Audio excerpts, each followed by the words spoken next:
That's another great question.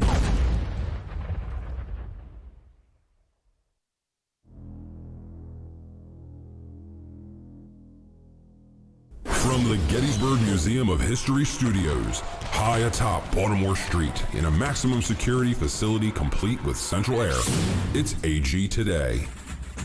Hello, folks. It's Patrick Gorman. Hi, this is Jake Busey. Hi, this is Bruce Boxleitner. This is Tom Vera from A Gettysburg Christmas. Hi, this is Bo Brinkman. And you're listening to Addressing Gettysburg. I'm glad you're listening. Oh, there's a swamp dragon.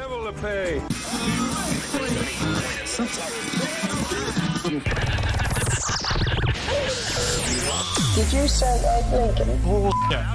Good night, everybody. Bonfire. You're listening to Addressing Gettysburg Today. I love this podcast. Hello, exactly. There is no time. It's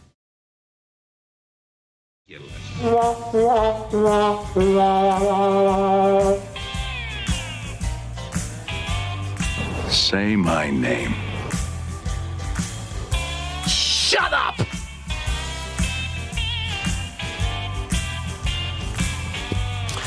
Oh, hello, everybody. Welcome to Addressing Gettysburg Today.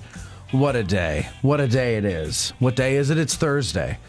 And that in and of itself is no big deal. It's no big deal. Sure. I mean, It comes once a week. yeah. I mean, I've had other Thursdays. Yeah. 52 times a year. Yeah. And many over the course of a lifetime. I mean, countless. Philosophically speaking, this is just like any other day. It is just like any other day. In fact, before they had days, that's what it was. Yeah. They just didn't even any call other them day. days. Thor's Day. Thor's Day, the day of Thor. Yeah. Yeah. What is Friday? I don't know. Because Saturday is Saturn. Yeah. Sunday is Friday. I the don't sun, know. Look it I'm up. assuming. Debbie, look at that. Debbie's running the cameras today. Give her a break.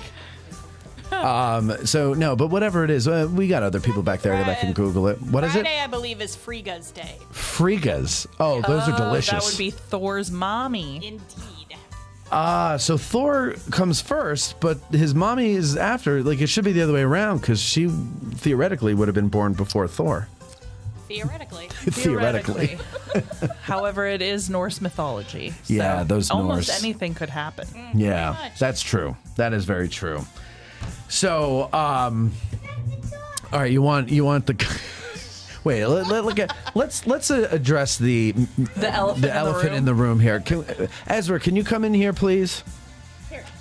They want to see you in a minute. Little Ezra's coming in right now. Hold on, give him a second. Ezra, come in. You want to sit with your mommy, or you want to sit in your own chair? Oh, you sit in your own chair. Okay, now. Whoa. Oh, well, now you got to sit in front of this microphone here. How about we sit? Okay, sit with mommy. Oh. Okay, all right. He wants his own chair. So get up in your own chair there. Get him up there. There we go. Ezra's 4, ladies and gentlemen, so give him a break. 3. Oh, he's 3, excuse me. All right, now talk right. Now look at me, and don't worry about the fact that you are on international television, okay? Okay. So, Ezra. Okay, shut the door. Oh, wait, hold on. What are you saying? Shut the door. Shut the door. Yeah. The door's shut. What? Okay. All right, what else? Ezra, what are you doing tomorrow? No, not tomorrow. Is it tomorrow? Monday. What are you doing on Monday? Ezra, are you going to school? Okay, Are you going Okay. to school? okay. Shut the DPS on your computer. Shut the DPS on my computer? Yeah. What is a DPS? It's how your computer stayed on. It's how my computer stays on. I need it on. Yeah. Yeah. Then why are you telling me to turn it off? I turn it off. Okay. So, do you like computers? Yeah. You do? Yeah. Are you good with them? Yeah. Do you know how to? I mean, you know what a DPS. I don't know what a DPS is. Yeah. I type things. You type things? Yeah. Okay. And there's boundaries down carries at Cannon Lane while there's boundaries on Cannon Lane. There's Baumix on Cannon. Yeah. Yeah, There's- that's true. Battle mechs on Cannon Lane. That as well. There's boundaries in my house. There's a one. There's a what in your house? Baumax. What is? Oh wait, hold on. Let me get the. There's. My husband plays a game called BattleTech. BattleTech. Oh, okay. So you like to play video games? Baumax. Dalmec. Are you? I see you have a Star Wars shirt on. You like Star Wars? Yeah. Who's your favorite character? Say Ezra. Mine is 69 robots. 69 robots? Yeah. Wow, that's a lot. Yeah. What do you do with them? They go, phew. They go pachoo. And do you like who do you like, Darth Vader, or which Star Wars villain do you like the most? Baumax. Who? BattleMax. Okay, That's not Star Wars. Okay. That's his favorite thing. All right. So you're starting school on Monday? Yeah. Are you Yeah. excited? Yeah. What's your teacher's name? Mrs. H. Mrs. H. And what does that stand for? Okay. Mrs. H. Yeah, Mrs. H. You say, look up here in the camera and say hi to Mrs. H. Wave to her. Say hi, Mrs. H. Hi, Mrs. H. Say, I can't wait to learn from you this year. Say, I can't wait to learn from you this year. I can wait for learn to you. Learn to you. That's good too. All right, good.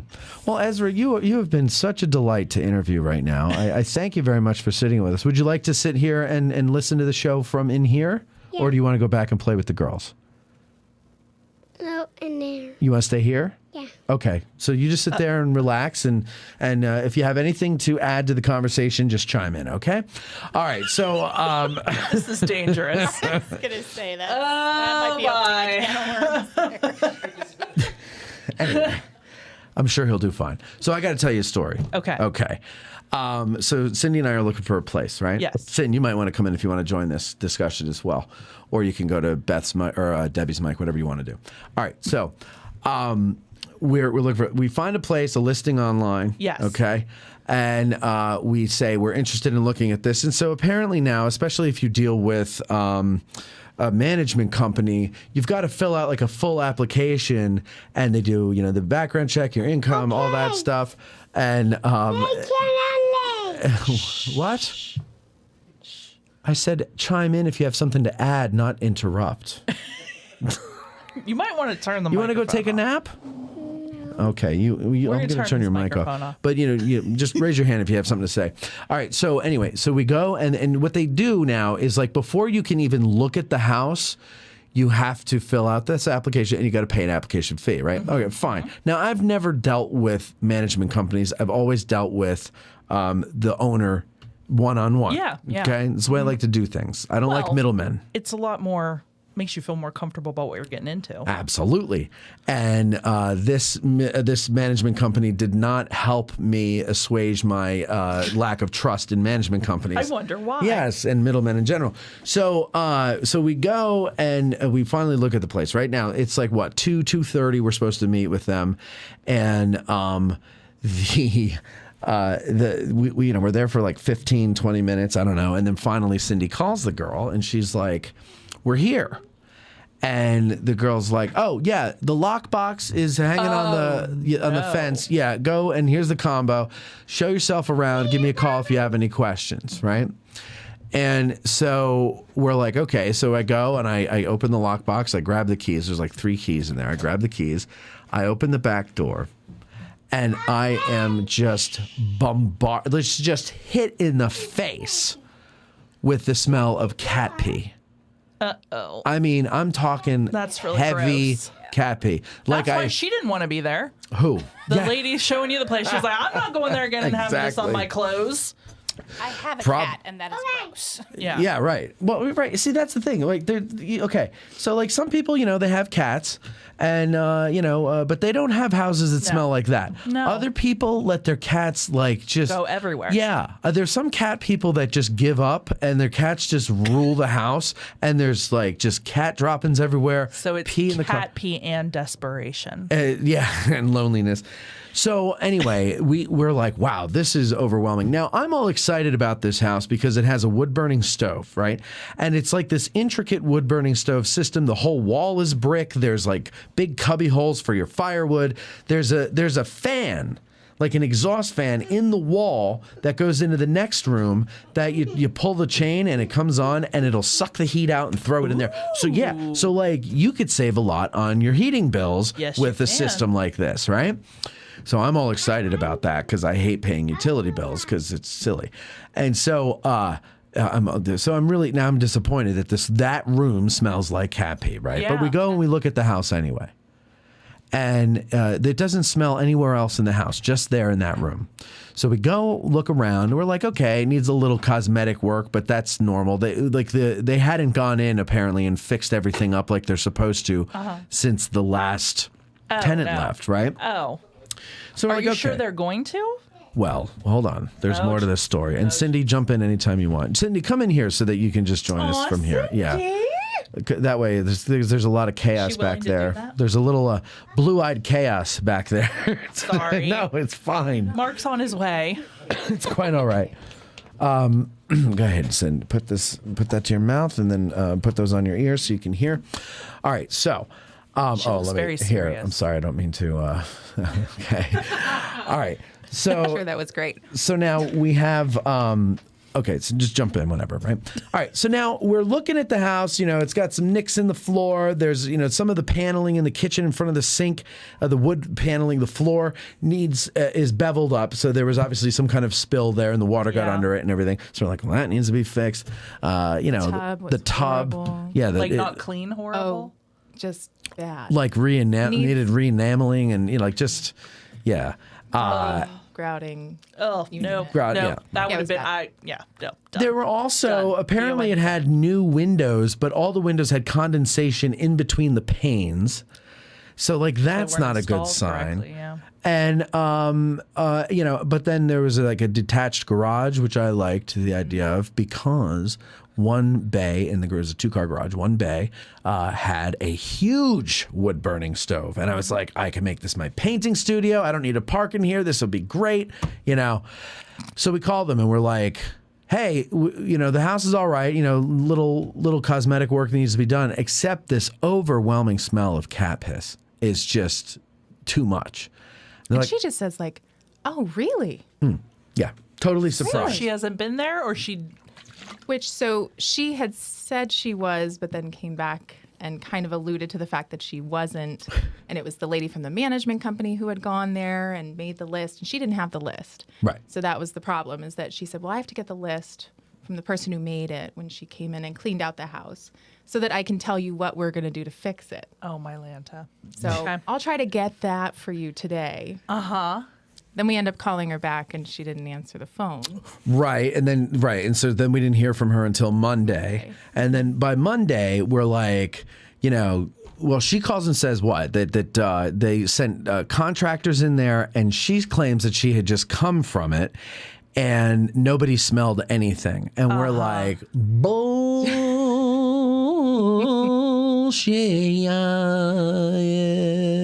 Bullshit. Exactly.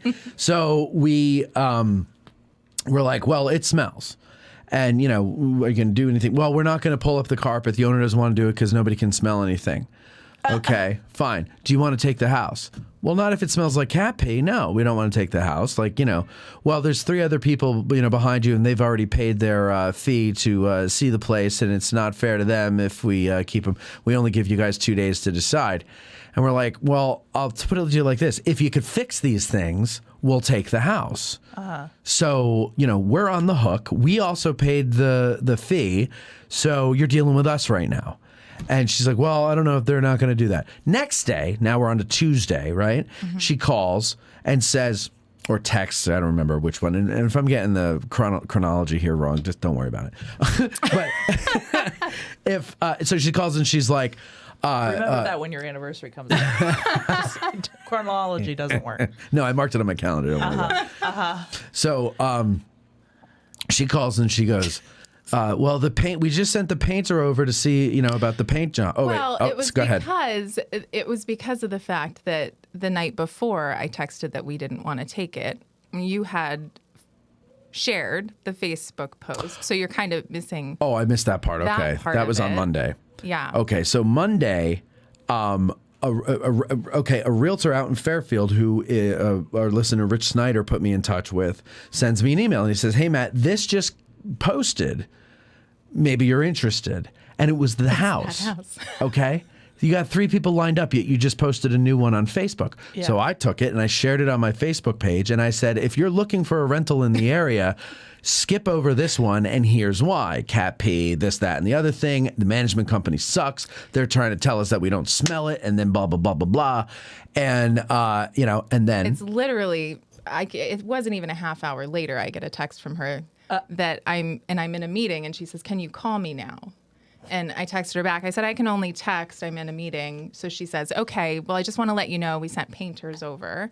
And she asked them to smell around while they were there. And they said, "Oh, there's an overwhelming smell of cat urine." Which is exactly the word I used, overwhelming. Yes. So now we're going to rip up the carpet and replace it. Right. So our the painter word said something. Right, because the painter said so. Yes. Our word isn't good enough. Right. Okay. So they're going to do that now, right? And I was like, man. That's crazy town. It's true. Like when you if you're willing to walk away from the table, suddenly all of a sudden they're like, "Oh, no, now we can accommodate you." Yeah, now we're going to take $30 off your bill every month. Yeah.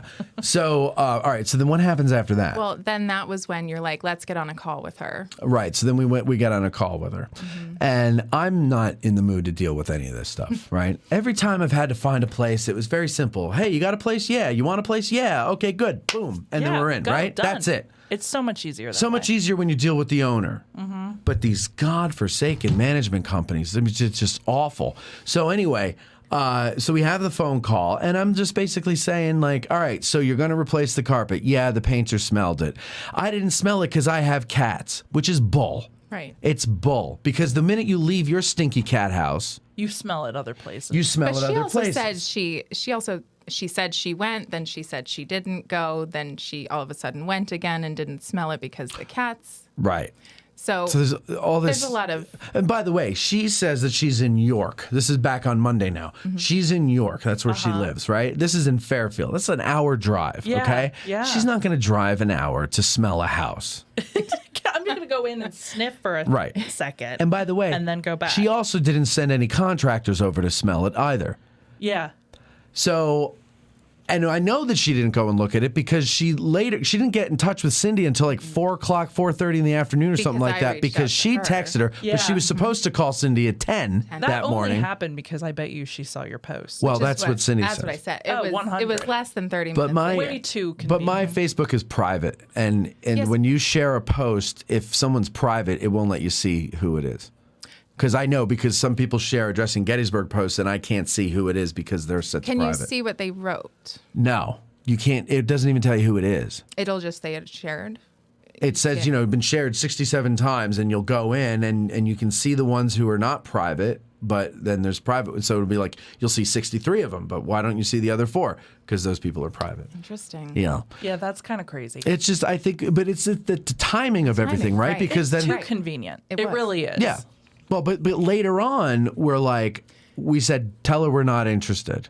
Because, this wait, was- let me finish the conversation about the phone call, right? So, in the phone call, I say to her, okay, so now we're on Tuesday, right? Okay, so Tuesday, we looked at it Friday. They don't count the weekend. So Friday, Monday is, according to their standards, the 2 days we have to decide if we want the house. We told her Monday, forget it. Yeah. Then we talked to her on Tuesday, and she says, We're changing the carpet. we're changing the carpet now. And I said, okay. Even though you've already said no. No. Right. Yeah. Now they're saying, well, now we're changing the carpet because the painter smelled something. By the way, she claimed that the contractor who went before the painter got down on the floor and stuck his nose in the carpet. And didn't smell anything. Yeah. And he rubbed his hand Rubbed his around hand. and smelled his hand and didn't smell anything. So anyway, so she's going to First of replace. all, what contractor do you know in your entire experience of life that would do something? You like don't need, and the thing is, you don't need to. This place stunk. The Yeah. whole room stunk. It was in the curtains and the paint, and it was everywhere. Anyway, we're on the phone. I say, can you please, or she's like, we're going to change the thing. I said, great. And she goes, well, do you want it? And I go, well, I'd like to go in and smell it after you've changed the carpet. So can we do that after they change? Well, we don't know when that's going to be. They're tearing up the carpet today. They should be there now, but I don't know when they're putting the carpet in. They haven't told me that. And I said, okay, well, can we smell it afterwards? And she's like, well, but there's 3 people behind you that it's not fair to them because they already paid the fee. She says, well, you're welcome to go and look at it again, but I can't guarantee it's going to be available. Right. So we're like, okay. We're like, okay, fine. And then I said to her, yeah, but we're on the hook. Like, we're interested in this if you can fix this. So why can't you give us another couple of days until they finish the work we're asking you to do so we could rent the place? Okay, can I ask a question real quick? Sure, I don't know if I have an answer. No, it's to Cindy. Oh, Cindy might have Were you present one. for these conversations? Yes. Now, this is something I've wanted to know since meeting Matt. When he says and repeats a conversation, he's always very strident. Okay? What does he's that always mean? like very like, and I said da da da da da da. Did he actually sound like that? He did. He did. Okay. And then he came back and apologized to her at the end of the conversation. I said, I'm And sorry said, if I came off as short. This is just very frustrating for me. Yes. Yes. Yeah. So he See, did. I am very impressed by this because I had in my head, when I picture him saying these conversations, I always picture him not being like that. Oh, you think I'm acting for the sake of telling the story? Yeah, because I mean, sometimes I do. Like, I'll suddenly start swearing while I'm telling a story, and Yeah, I 'cause never would have done that in real right. life. No, I Whereas- try not to swear. That's just not classy. I'll do it for a Just joke, stern. but He was yeah. stern. Okay. Yeah. He was actually that yeah, way. yeah. Well, Okay, and I'm I very would call proud of her you. out on some of her Yes. contradictions. I forget I'm which very one. proud of you. Good job. Thank you.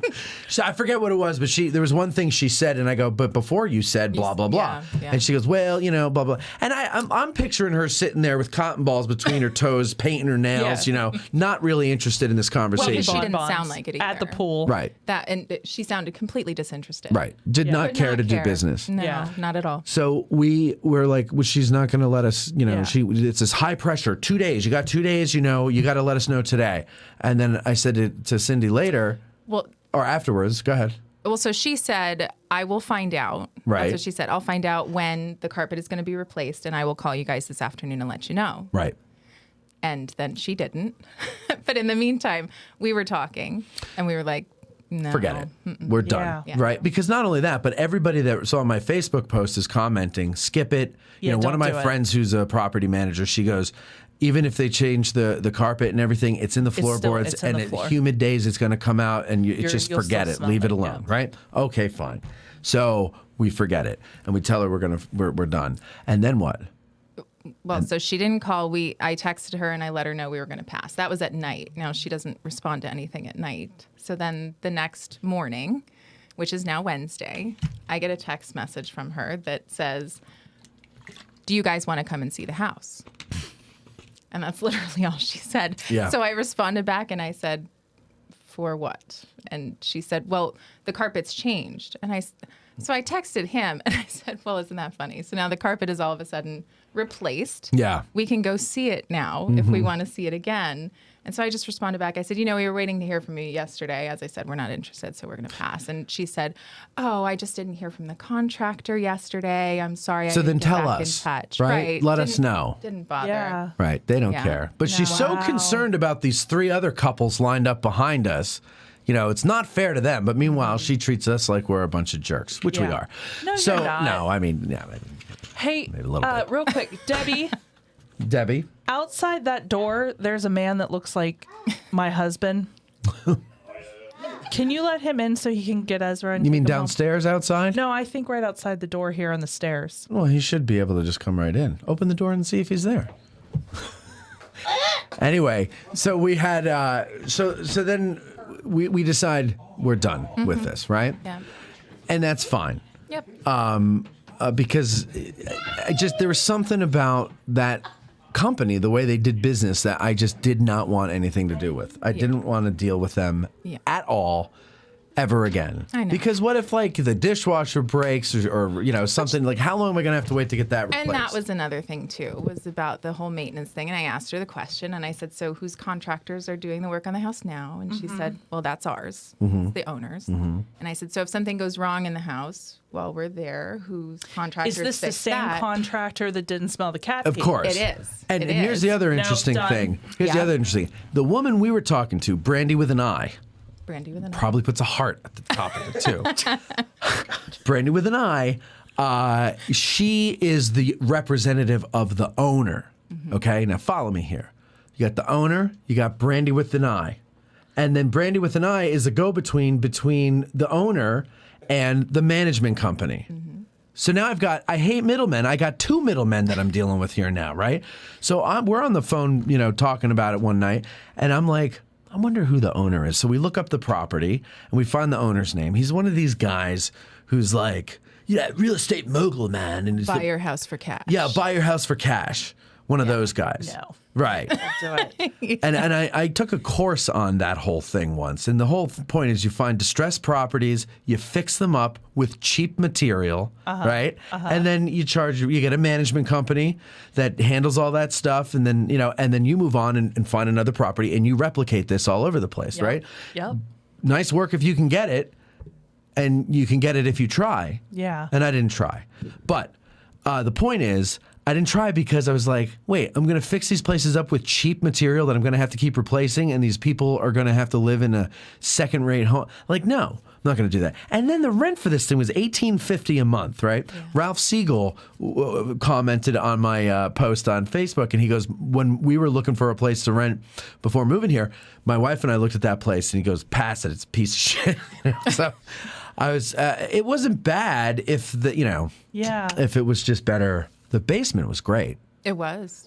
Driest, cleanest basement I've ever been in my life. The best part of the house was the fact that this basement was no water damage, nothing. It was great, Painted floor, no dust, no anything. It was really nice. I would have slept down there.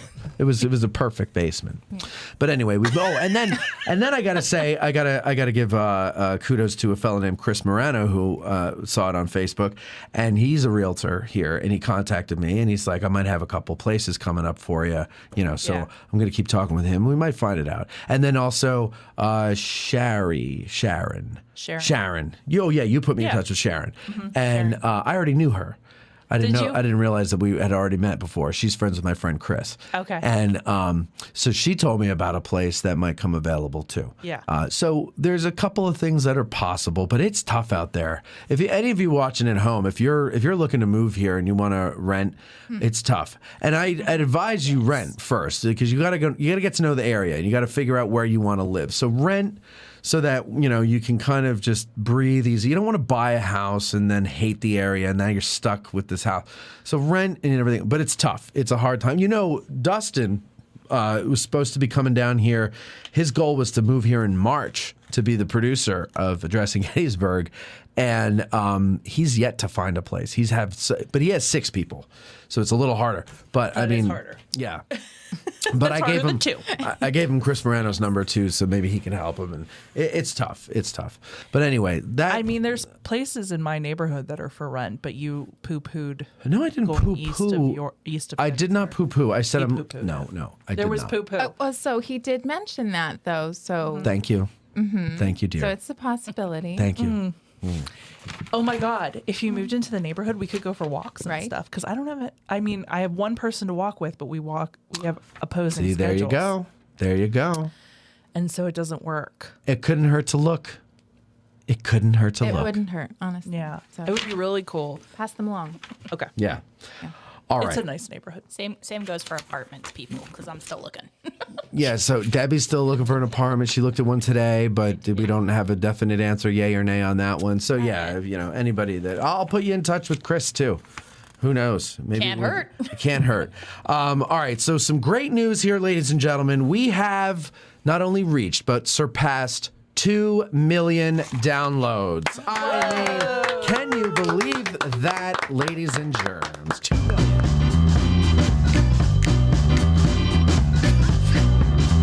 Help Now. you snap? Now, it's 2 million. It's actually 2,124,693 to be exact. So it's been a while What? that we had that many downloads. Because didn't you say 100,000?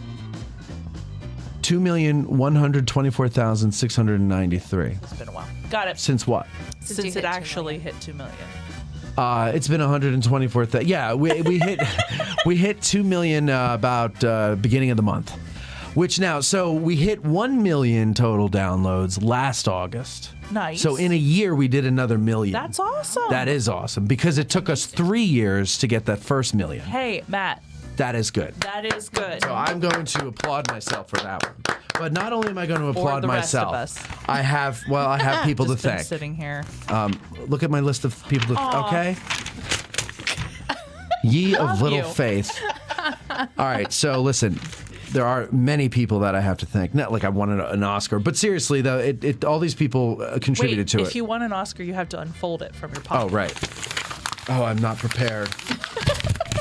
Okay, I'd like to thank Bob Steenstra, who is my first co-host, Eric the producer, Ronnie Ronstadt, 6 Questions Lens, Colby, Debbie, you, Cam even. Just you. All of the no, Bethany Yingling, of course. You're right in the room. I'm pointing to you. All of the licensed battlefield guides who have been on the show. John Pinkerton for helping me get a lot of the actors. Bo Brinkman for helping me get Tom Berenger, and also just being a really encouraging person. All that. Mike Stretch for the logo and the work on the website. Ty DeWitt for all the stickers that he makes for the. There's so many people, and I don't want to. I can't. I was like trying to think of everybody. I go, I can't think of everybody because I'm gonna miss somebody. Yeah. And but I'm telling you, there are many, many, many, many more people who have done awesome things. Casey in the room there. He gave me a Howard Stern poster. But he did That's a true but friend. he's done a lot more than that, and so there's just a lot of people, and so if I didn't mention you, it's not because I didn't care, it's because there's so many of you that it's hard to keep track, and if I went it would just take forever, and I'd miss more people, and you get pit. So just a blanket thank you very much to everybody. Of course, the patrons. Yes. Okay, patrons. I mean, our sponsors, all these people help make it possible that we were able to get to 2 million. How is that? Because it enables me to focus on this full time. Yes. And because I can focus on it full time, what do you want to look at my script? Yeah. Okay. Because I can focus on it full time, I'm somebody's name able that I to didn't put out enough material that you know what I mean? Okay. So good. Yes. What? Who's John Pinkerton? John Pinkerton is a friend of mine. You said that I didn't know. Yeah, so John is, and I say this, John, in the most loving way. He is, he's like Annie in Misery. Remember the movie Misery? He's obsessed with the movie Gettysburg. How? Wait, hold on, let me explain. How? He's obsessed is with the that movie in Gettysburg. Loving way. Well, that's the joke. He's obsessed with the movie Gettysburg. He's a collector. He has so many artifacts. Like, you know how the Farnsworth House has all the memorabilia from the movie, like uniforms and stuff in the tavern? Yes. He's got all the other stuff 5 in his times basement. that. Yeah, probably. Also from Gods and Generals. Oh, that's cool. He has the hat Val Kilmer wore in Tombstone. Like, I mean, he has items from my childhood movie, like favorite movies, Is he local? He's in Pittsburgh, and I keep saying that me and my friend Donnie, who's out in Pittsburgh, are going to case his house and try to get in and steal everything, but I don't think we're going to be able to do it. Anyway, John is, he is like, he's got like a bulldog grip. He's very determined, and so he's basically stalked all the actors until they would get in touch with him, and he would somehow work out deals to get some of their memorabilia. And that's how, and so a lot of them know him. And he and I met at the 25th anniversary of the movie. We met at the where did we meet? I think we met at the theater, at the Majestic Theater. Oh, that's cool. And then his dad was there with him, and we just we met at the Dobbin House at the private dinner that the cast and Ron Maxwell had. Dang. And yeah, that's right. And so me and his dad and him were sitting down at one end, like, you know, what are we doing here? Like, you know, we don't belong here with all these people. And they were all very nice people, and so we just got along really well right from the beginning. And he's a funny guy. And so he's helped me get some of the actors on, like Joseph Fuqua and a couple of the other guys. So, yeah, got to give big thanks to John. That if you have famous people come in, you have my number. Bethany likes famous. Yeah. Right on. It's not even that I like famous people. It's just that You like them in here. Yeah. No. The one famous person that I met that like I acted cool with was Bo Brinkman. Yeah, Bo's great. I was actually like prepared. I recognized him from afar. Prepared what I was going to say. Did okay. When LeVar Burton was here, Reading Rainbow Fame. He's like, did you want to have a picture? And I had all of this stuff I was carrying. I threw it to the ground. My cell phone, everything. And I was like, yes. And then he was like, oh. And he's like, butterfly in the sky. I can fly twice as high. No, actually, right after that, one of the living historians and reenactors from the 54th Massachusetts came up to him and they started talking. And LeVar Burton, this is at dedication day, he started to cry. And then I started to cry because somebody else was crying in front of me. Somebody Never do stepped that. on your toe. No, never cry in front of me. Instant. No, Do it. don't. Oh, if only I could do it. Don't do it. Don't do it. And so we're just sitting there, like I acted like we were best friends. I'm like, oh, yeah. And he's like, get off me. He's like, what the hell are you? I don't give a shit about you. So you're not a star effer, but you're you like meeting I just them. want to have somebody that I can say I'm friends with. Somebody. Me. Well, yes. But here's the thing: you're friends with everybody, so it's not anything Well, special. but I don't go out to dinner with everybody. I don't let other people in my inner sanctum. He literally invites everybody that he sees. Shut up. Pretty much, yeah. Shut up. I'm a friendly guy. What do you want from me? Okay? That's why I thought you for sure when you were saying that you were talking like that you didn't actually. Oh do no, that, no, because no. You're too nice no. sometimes. No, but I have another side to me. Comes out Yes. Yeah, you were way too nice. Something happened recently, and I thought you should have gotten mad, and you didn't. I didn't. Yeah, you were too nice. We're gonna be right back after these words with our guest. Pocket or Right a back. bag of popcorn? Now's the time to go and get it. You've got 5 to 8 minutes, so don't be late. We'll be right back. Minstrel boy to war has gone in the ranks of death. You will find him. His father's sword he hath girded on, and his wild harp slung behind him.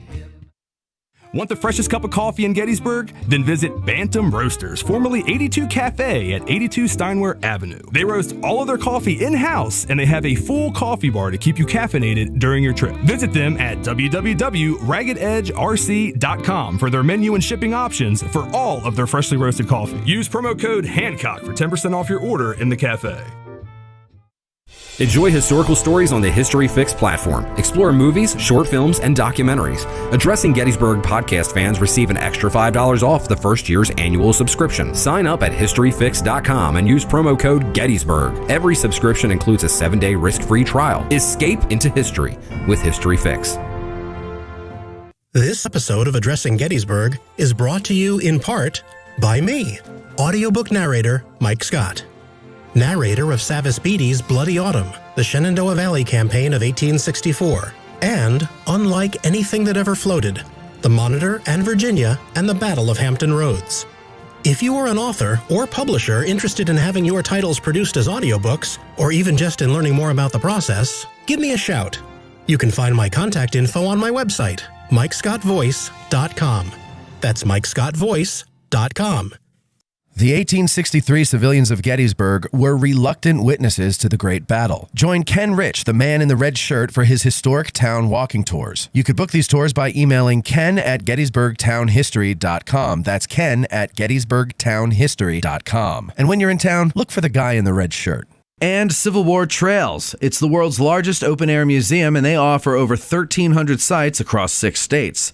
Drive the Gettysburg campaign turn by turn, paddle to Frederick Douglass's birthplace, or hike to remote earthworks and artillery positions.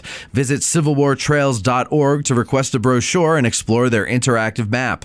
Follow Civil War Trails and create some history of your own. You're listening to the Addressing Gettysburg podcast with Matt Callery.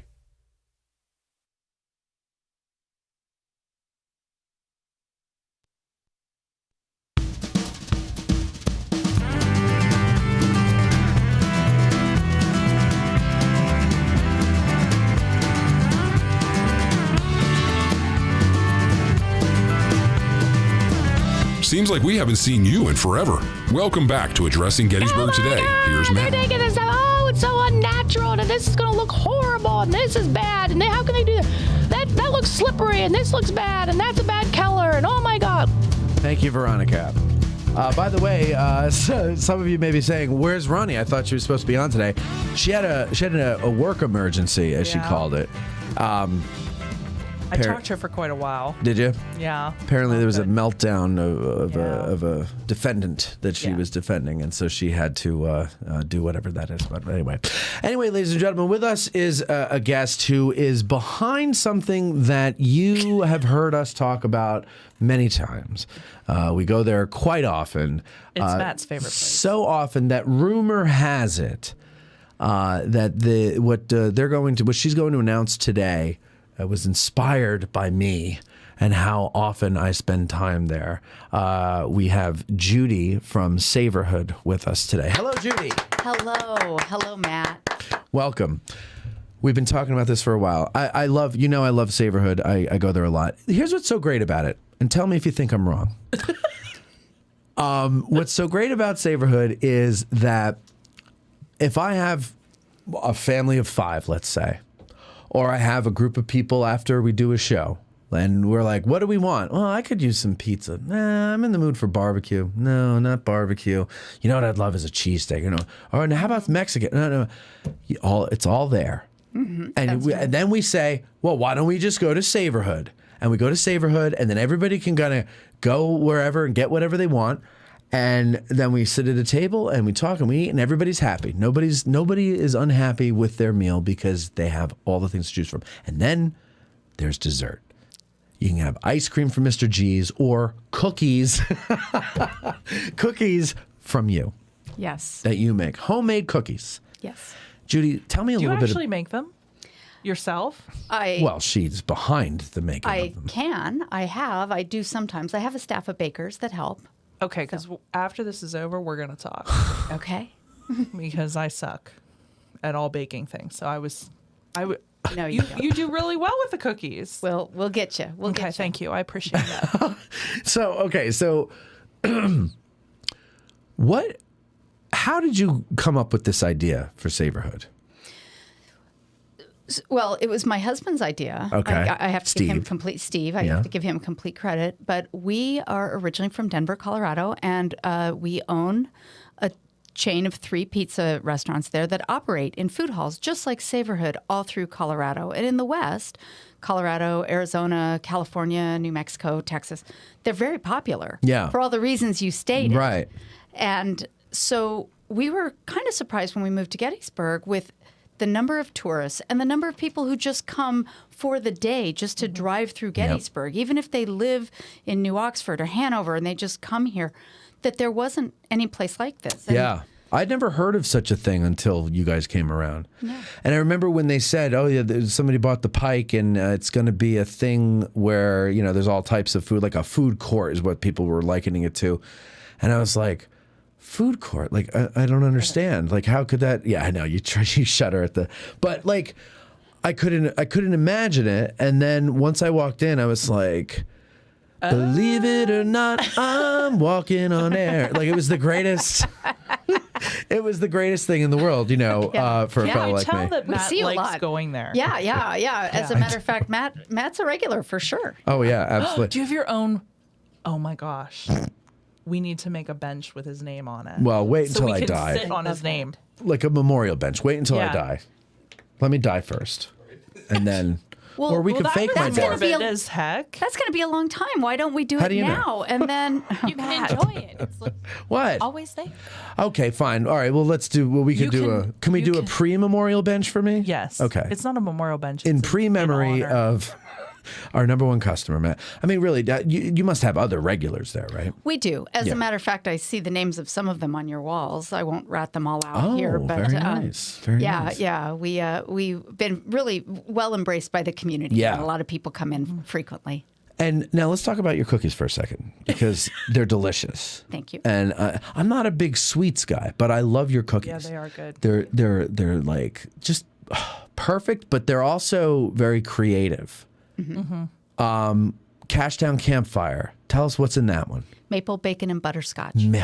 Maple, bacon, and butterscotch.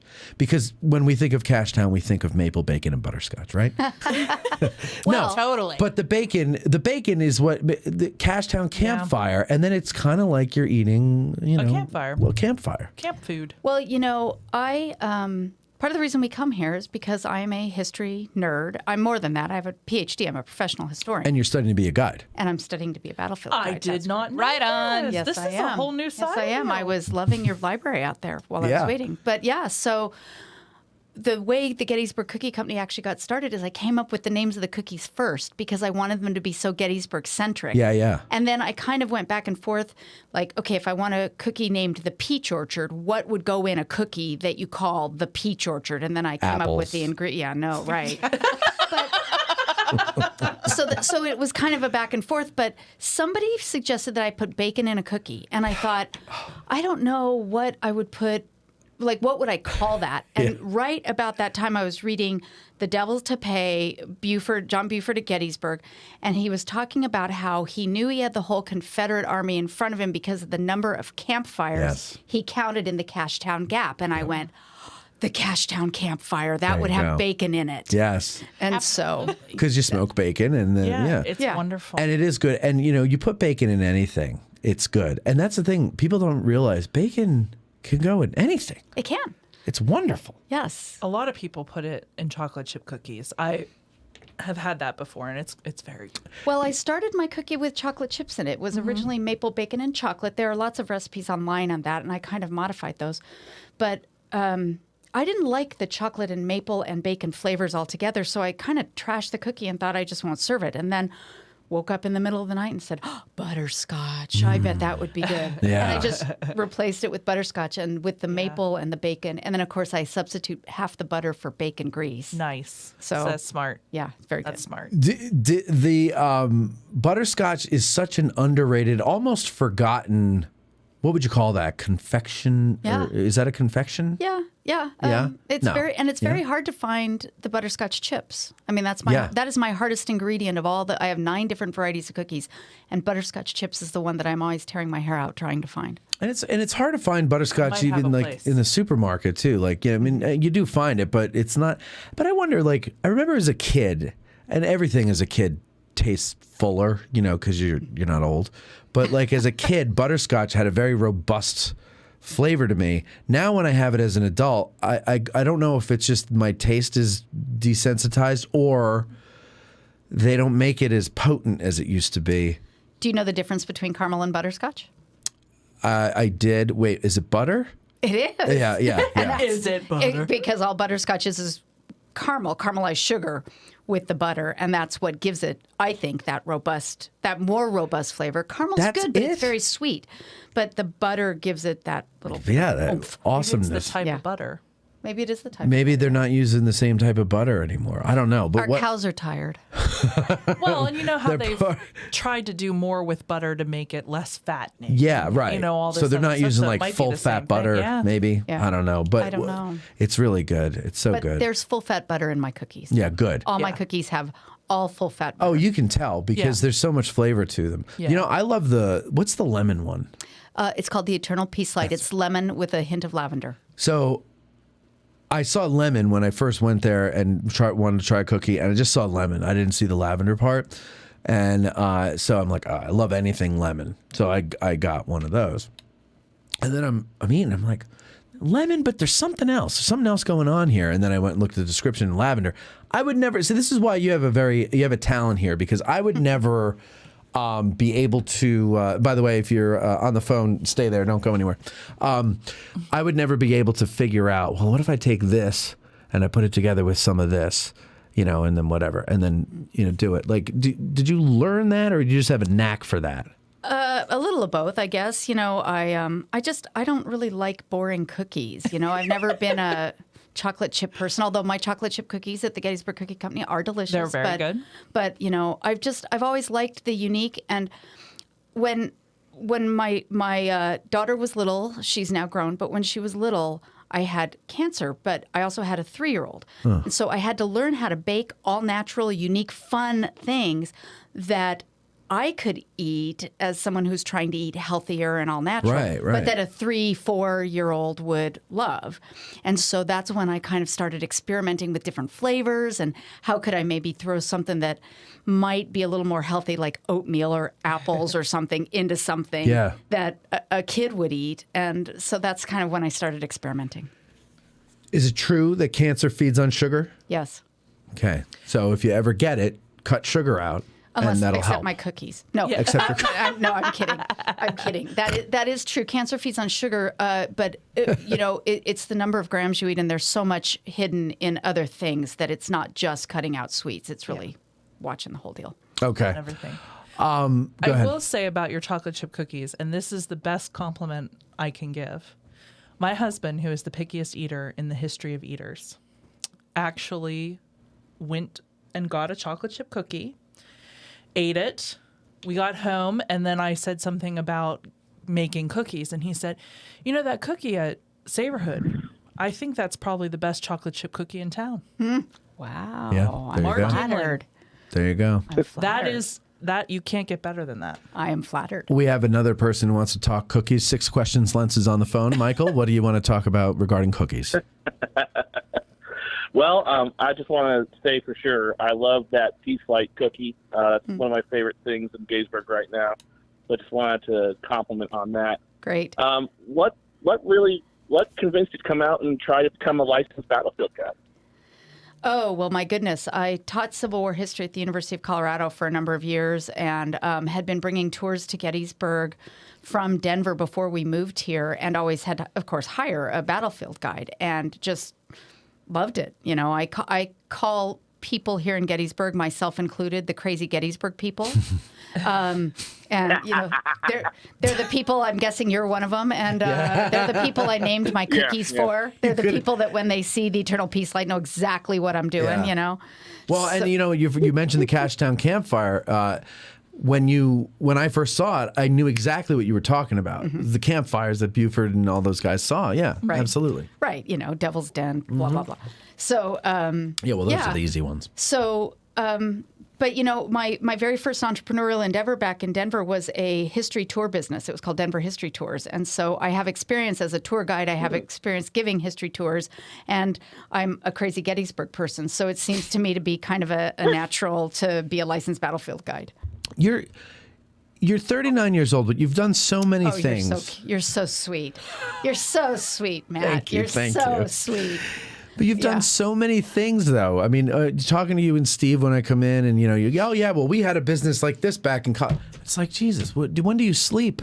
How do you have the energy to do everything you do? Honestly, I eat cookies. And she did a motivational thing about I'm good enough. Leadership. I'm smart enough. For the foundation. Yeah. You attended one, or you actually spoke? So actually, my full-time job is neither Savorhood nor the Gettysburg Cookie Company. My full-time job is I am a leadership coach and trainer. So, and I have always used history in general as allegories for leadership, whether it's Andrew Carnegie or John Buford or whoever. I've always done that, and so yeah, I my coaching business is a member of the chamber, and Destination Gettysburg and the chamber had me come in and do some leadership workshops for them. So And the foundation, we went. Yeah. Like Yeah. the staff. Yeah. Yeah. Wow. It was good. Yeah. So, okay. It was So funny. how do you find the time She's funny and the when energy? she talked about it. It was nice. Oh, yeah. No, she's got a great personality. So, I mean, she'd be good with all that. Thank you, guys. Yeah. 39 years old with a great personality. I know. Well, and I can cook. And bake. Mike, is there anything else you want to ask her? Yes, actually, I moved out here from Denver, Colorado. What pizza places did you own over there? So I don't know how long you've lived here. We opened, great timing, in 2019. Okay. Yeah, I moved out here before then. Yeah. We opened, we're in Edgewater Public Market, the Grange Hall in the Denver Tech Center, and Bluebird Market in Silverthorne. Oh, okay. We own, it's the same as here, Tilford's Wood-Fired Pizza. Oh, okay. Yes, I've got some people back in Colorado who are familiar with that. All right. Yeah. Cool. Small world. All right. Yeah. That's awesome. Yeah. Yeah. All right. Fair enough. All right, Mike. Well, thank Again, thank you so much. Yeah, Yes. thank you. And thank you for the call, Michael. Have a good night. You too. How are you dealing with the culture shock of having moved from Denver, Colorado to Gettysburg, Pennsylvania? I don't know what you mean. Culture shock? Culture shock? Yeah. It was different. Yeah, I mean, I bet. Denver, most people don't realize Denver's a very big city. Yes, it's bigger than yeah. Baltimore. Yeah. So it's quite large, 4 million people. And I was a dyed-in-the-wool Westerner. I'd never lived anywhere else. So for all 39 of my years, plus another, 15 or so, I had lived in Colorado, and I got my PhD from the University of New Mexico, which is in the West. And there's definitely a different mentality in the West. Yeah. The things I love about here are the history. I mean, the oldest building in Denver, I kid you not, the oldest outstanding building in Denver was built in 1871. Wow. So to like just drive past Hearst Tavern and have it say, 1812. I'm Yeah. like, wait, what? Yeah. So that, or the Dobbin House or any of those. So that I love as a historian. I love small town living. I love it. Me too. I love it. I know it's not for everyone. It's not everyone's cup of tea, but I really adore it. And so, and then the other thing, Denver's the desert. And so I really like... that's more what I was thinking of. I really like that things grow. I think I mean, seriously, no, I mean it. There, you can plant a seed and something comes up. Yeah. The first year we moved here, maybe it was the second. I think it was the second. My husband wanted to plant a garden, and he was so worried about watering the garden. And I was like, I don't think you have to water it as much out here as you do in Denver. And he watered that garden to the point that all we had were weeds everywhere. We couldn't even find the vegetables because everything grows here. Yeah. Where in Colorado, if you don't water 4 or 5 times a week, you just get dried up little stalks of things. So but I love it here. I really love it here. Yeah. And it's funny hearing you say small town living, because to me, Gettysburg is like metropolitan city. Well, I mean, compared to the rest of the county. Oh, compared to where you grew up. Yeah. Where are you from? Western Pennsylvania. Okay, In the middle of nowhere. Yeah. So here is like the big city. I call mom. Mom was down here a weekend ago, and she was like, she wouldn't look up in the car. She stared at the floor because there was so much traffic. It was freaking her out. She stared at the floor. I tease with my friends who come visit when we get stuck behind a tour bus in the circle. I say, this is a Gettysburg traffic jam. And we all laugh and laugh and laugh. So tell us about Savorhood itself. People go in, they've never been there before. What can they expect when they walk in? So you walk in. At this point, we have 7, I call them kind of like real food eateries, 7 dinner entree sort of eateries, plus, like you said, ice cream and cookies, and then Liquid Art Brewing Company, which is a full-service bar. Yes. They are a brewer, but because they're a brewer, they can serve all Pennsylvania beer, wine, and spirits. So you can have a mixed drink, you could have a glass of wine. Of course, you can have their delicious beer, you can have ciders. They're all from Pennsylvania. So that's interesting. So I can't go and get a Johnny on the rocks, Johnny Black on the rocks, but I could get a bourbon on the rocks. But it would it's be a a Pennsylvania Pennsylvania distillery. Interesting. Okay. I didn't know that's so they how it carry worked. Mason-Dixon, distilled goods, things like that. Which is good. Yeah. Okay, go ahead. So yeah, and our food vendors they're all chefs. You know, you said food court. I kind of shuddered earlier. The thing that really distinguishes a food hall, as they're calling them these days, from a food court is the quality of the food. Yes, definitely. I mean, in a food hall, these guys are all chefs. They're chefs who might or might not have wanted to invest in a big brick and mortar all their own. Right. You know? Right. It's brilliant. So we share a kitchen. We have shared kitchen space. Every one of the vendors can finish your meal in their space. So it's all cooked to order, but they can do all of their prep, all of their storage, all of that in a shared space. So they're not all paying for freezers and refrigerators and ovens and things like that. Yeah. So we have the variety because we really vetted the people. We really wanted a good variety of food, and we really wanted chefs that complemented one another. And you have to be able to work in a cooperative environment. We don't want any competition between our guys. We want it to be cooperative. And it's so fun to walk through the back room and have one guy going, well, I went over to the cheesesteak place and I got some of their beef and I had them fry it for me. And then I walked over to the barbecue guy and I got his barbecue sauce and I put it on the pizza crust and put it in the wood-fired oven. Yeah. And so this is what I'm having for dinner. And, you know, they're all creating. And so a customer can expect to find fresh, daily prepared. I mean, you know, if you get a burger, that burger was never frozen. That patty was made that morning out of fresh ground beef.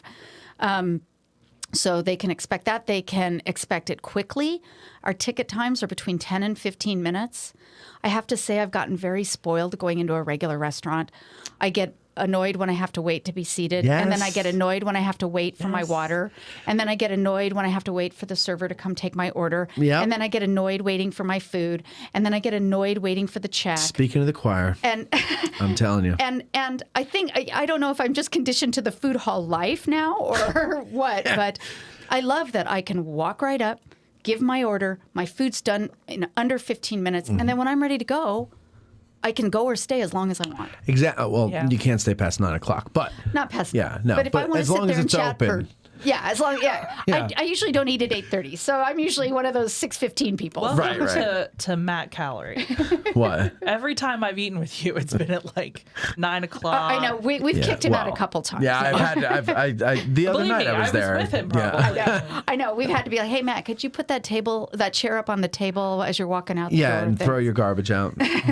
Can you bust that table? Thanks. Well, no, and so I have not had one bad anything there. Like everything is really good, and so you're right. Like the quality of the food is much better, and you're getting, you know, there's no like McDonald's in there. It's not like a food court, right? Yeah. Right. Like so you do have really good quality stuff, and you're right. Everybody's really nice. Like everyone that I go to.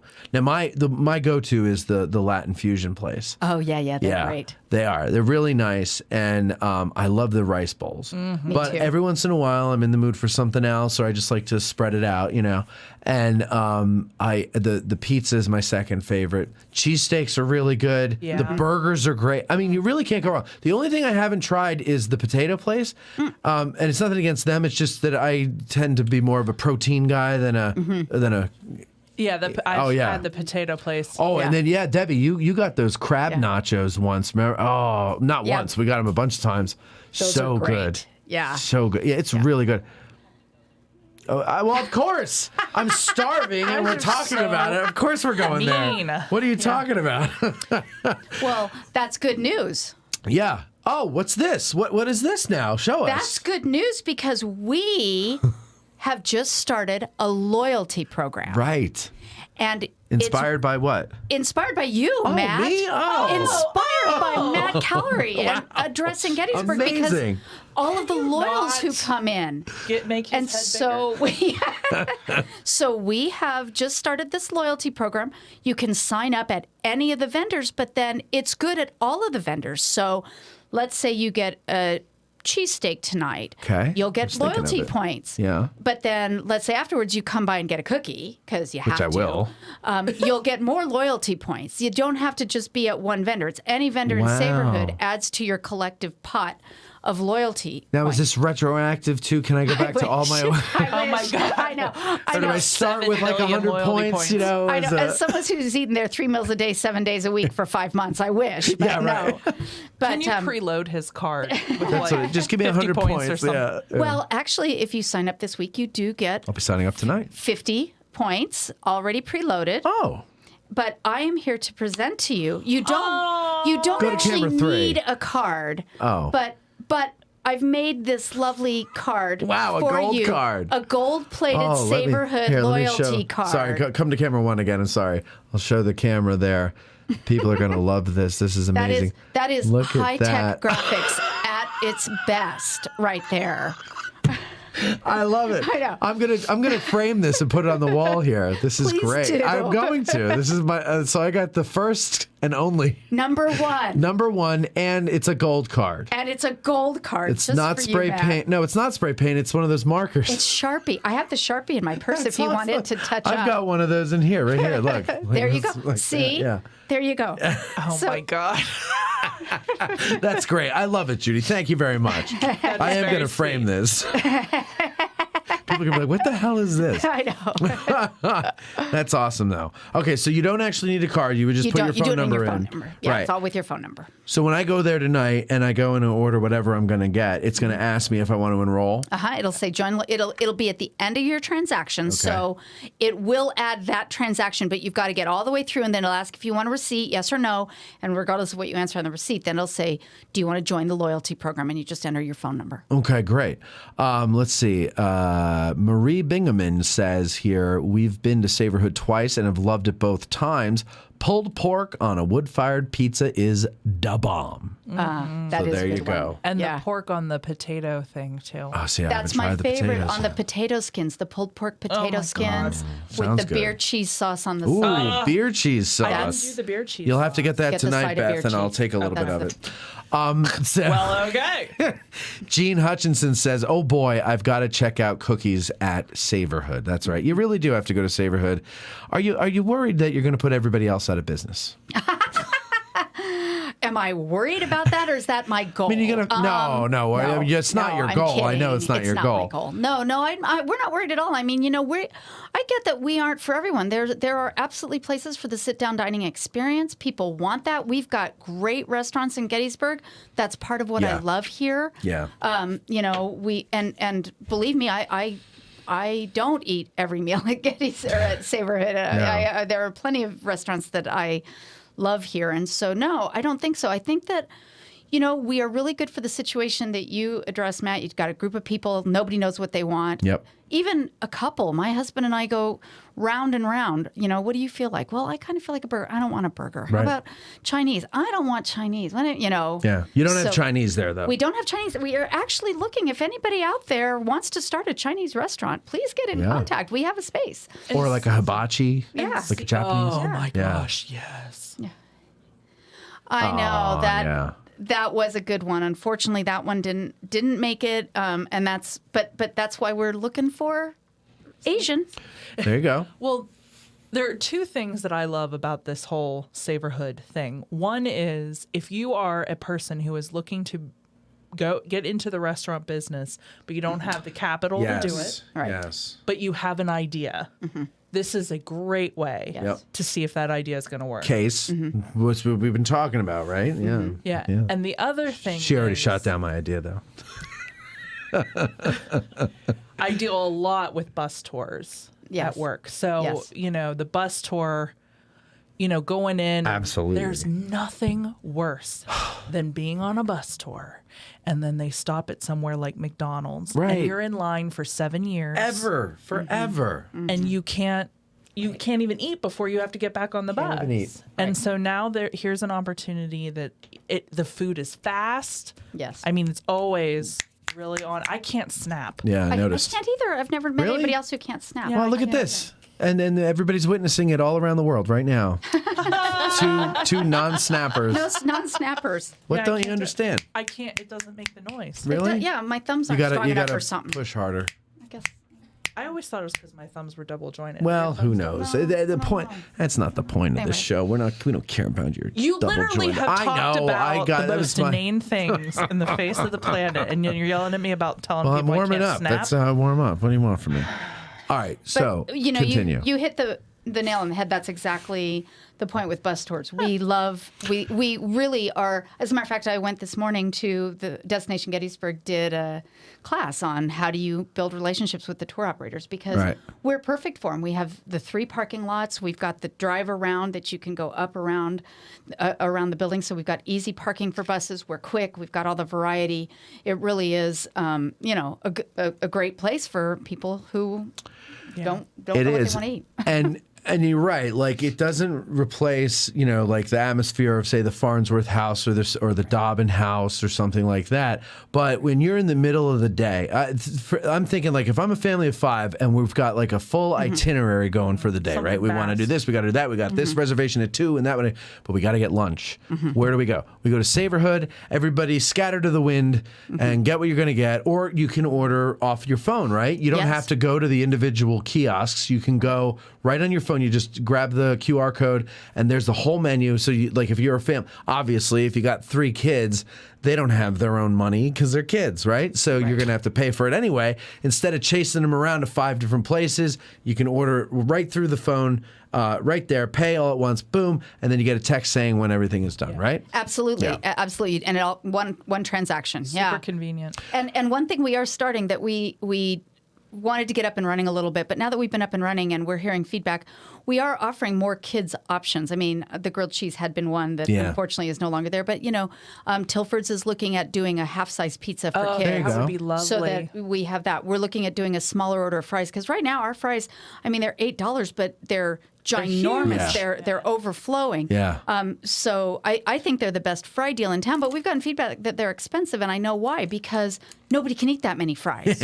So, if you get it for the table to split, it's a deal. It's a table splitter. Yeah, but if your kid wants a side of fries with something, a huge $8 basket of fries may not be that. So we're looking at maybe doing a $4 cup of fries, that there you is go. a more reasonable portion size. And so we're looking at that for families. And now, is the potato business your business? With a group of partners. My husband. Okay. So my husband and I'm really my main focus is the cookies. That one's my baby. I do have a partner. She calls herself my not very silent partner, but she's not involved in day-to-day operations. But my husband and I have the ownership interests in Sunshine Fries and Tilford's Pizza. Okay. Too. So, but as the owners of the place, like, if you have a suggestion for someone who you don't have a hand in their business, like, say, the Latin fusion people, right? You go, guys, like, we'd like to do something like this, because we think it would be better for whatever you're thinking, right? Are people like, oh, yeah, all right, we might consider that? Or are they like, back off, this is my business? We're a very cooperative environment. So all of the owners of all of the various Savor Stations, we call them, all the Savor Stations owners meet every Tuesday at 2 o'clock on a Zoom call. We brainstorm ideas. We cross-promote. We talk about things like we just put TVs in the back. So we'll be able to start having football back there for, Sunday afternoons or Thursday night or whatever. We'll start having football. So some of the concepts lend themselves better to maybe staying open later if a game goes late than others. The bar, C3, etc. Right. Probably cookies won't. I don't know that anybody wants beer and cookies at midnight. I'll enough beer, I'll have anything. If you give me that last full measure cookie, I will eat it at any time of the day. So there is that. Yeah. But so we're very cooperative. Very cooperative. Yeah. Let's go through everything there for everybody listening, okay? I'm gonna work through. Tell me if I missed anything. You got barbecue. Texas Lone Star Barbecue. You've got throw out the names when I say, because I don't remember all the names. So we've got the barbecue. We've got the wood-fired pizza. Tilford's wood-fired pizza. Potatoes. Sunshine Fries and Potatoes. Seafood. CJ Seafood. Burgers. Yeah, the American Grill. And so they've actually got burgers, chicken sandwiches, quarter-pound hot dogs. I got to tell you, the quarter-pound hot dog with that beer cheese sauce, everybody uses the beer cheese sauce. Made with liquid art beer. Everybody uses it. The quarter-pound hot dog on that with that beer cheese sauce on it. Really? But so the American Grill is Case, you'll have to get that tonight. I'll take a bite. It's got not? You're just taking a bite of everybody else's. I know. We're He's gonna do. telling all of us what we have to order. Matt- so we can Matt's try having a buffet tonight. I noticed that. This is why he invites us. He doesn't give a shit about our I don't care conversation. to talk to them. I just want Right. to taste their food. Right, exactly. Okay, so go yeah, ahead. so the American Grill has, like I said, chicken sandwiches, burgers, and hot dogs. Latin fusion. Yeah, Latino fusion. Oh, Latino. That's right. Yeah, Latino so they fusion. have street tacos and rice bowls. Right. Tony and Samantha. Tony and Kate. Kate. C3. Who's Samantha? I don't know. I don't know. Okay. But yeah, Sorry, Tony and Kate. Kate have C3. Oh no. The Latino fusion Oh, I'm is. sorry. You're right. Tony and Sammy. You're right. She goes by Sammy. That's nope, right, You're Sammy. exactly Well, right. C3 is Tony and Kate. Yeah. Now C3 we're moving is on to Tony and C3. Kate. Tony and Kate, and that's Yeah. cheesesteaks. Cheesesteaks, wings, deep fried deviled eggs, deviled eggs. which should not work, but so do. They really They work. are so awesome. Yeah. And salads. Their cheesesteak salads are amazing. Their buffalo Yes. chicken salad is amazing.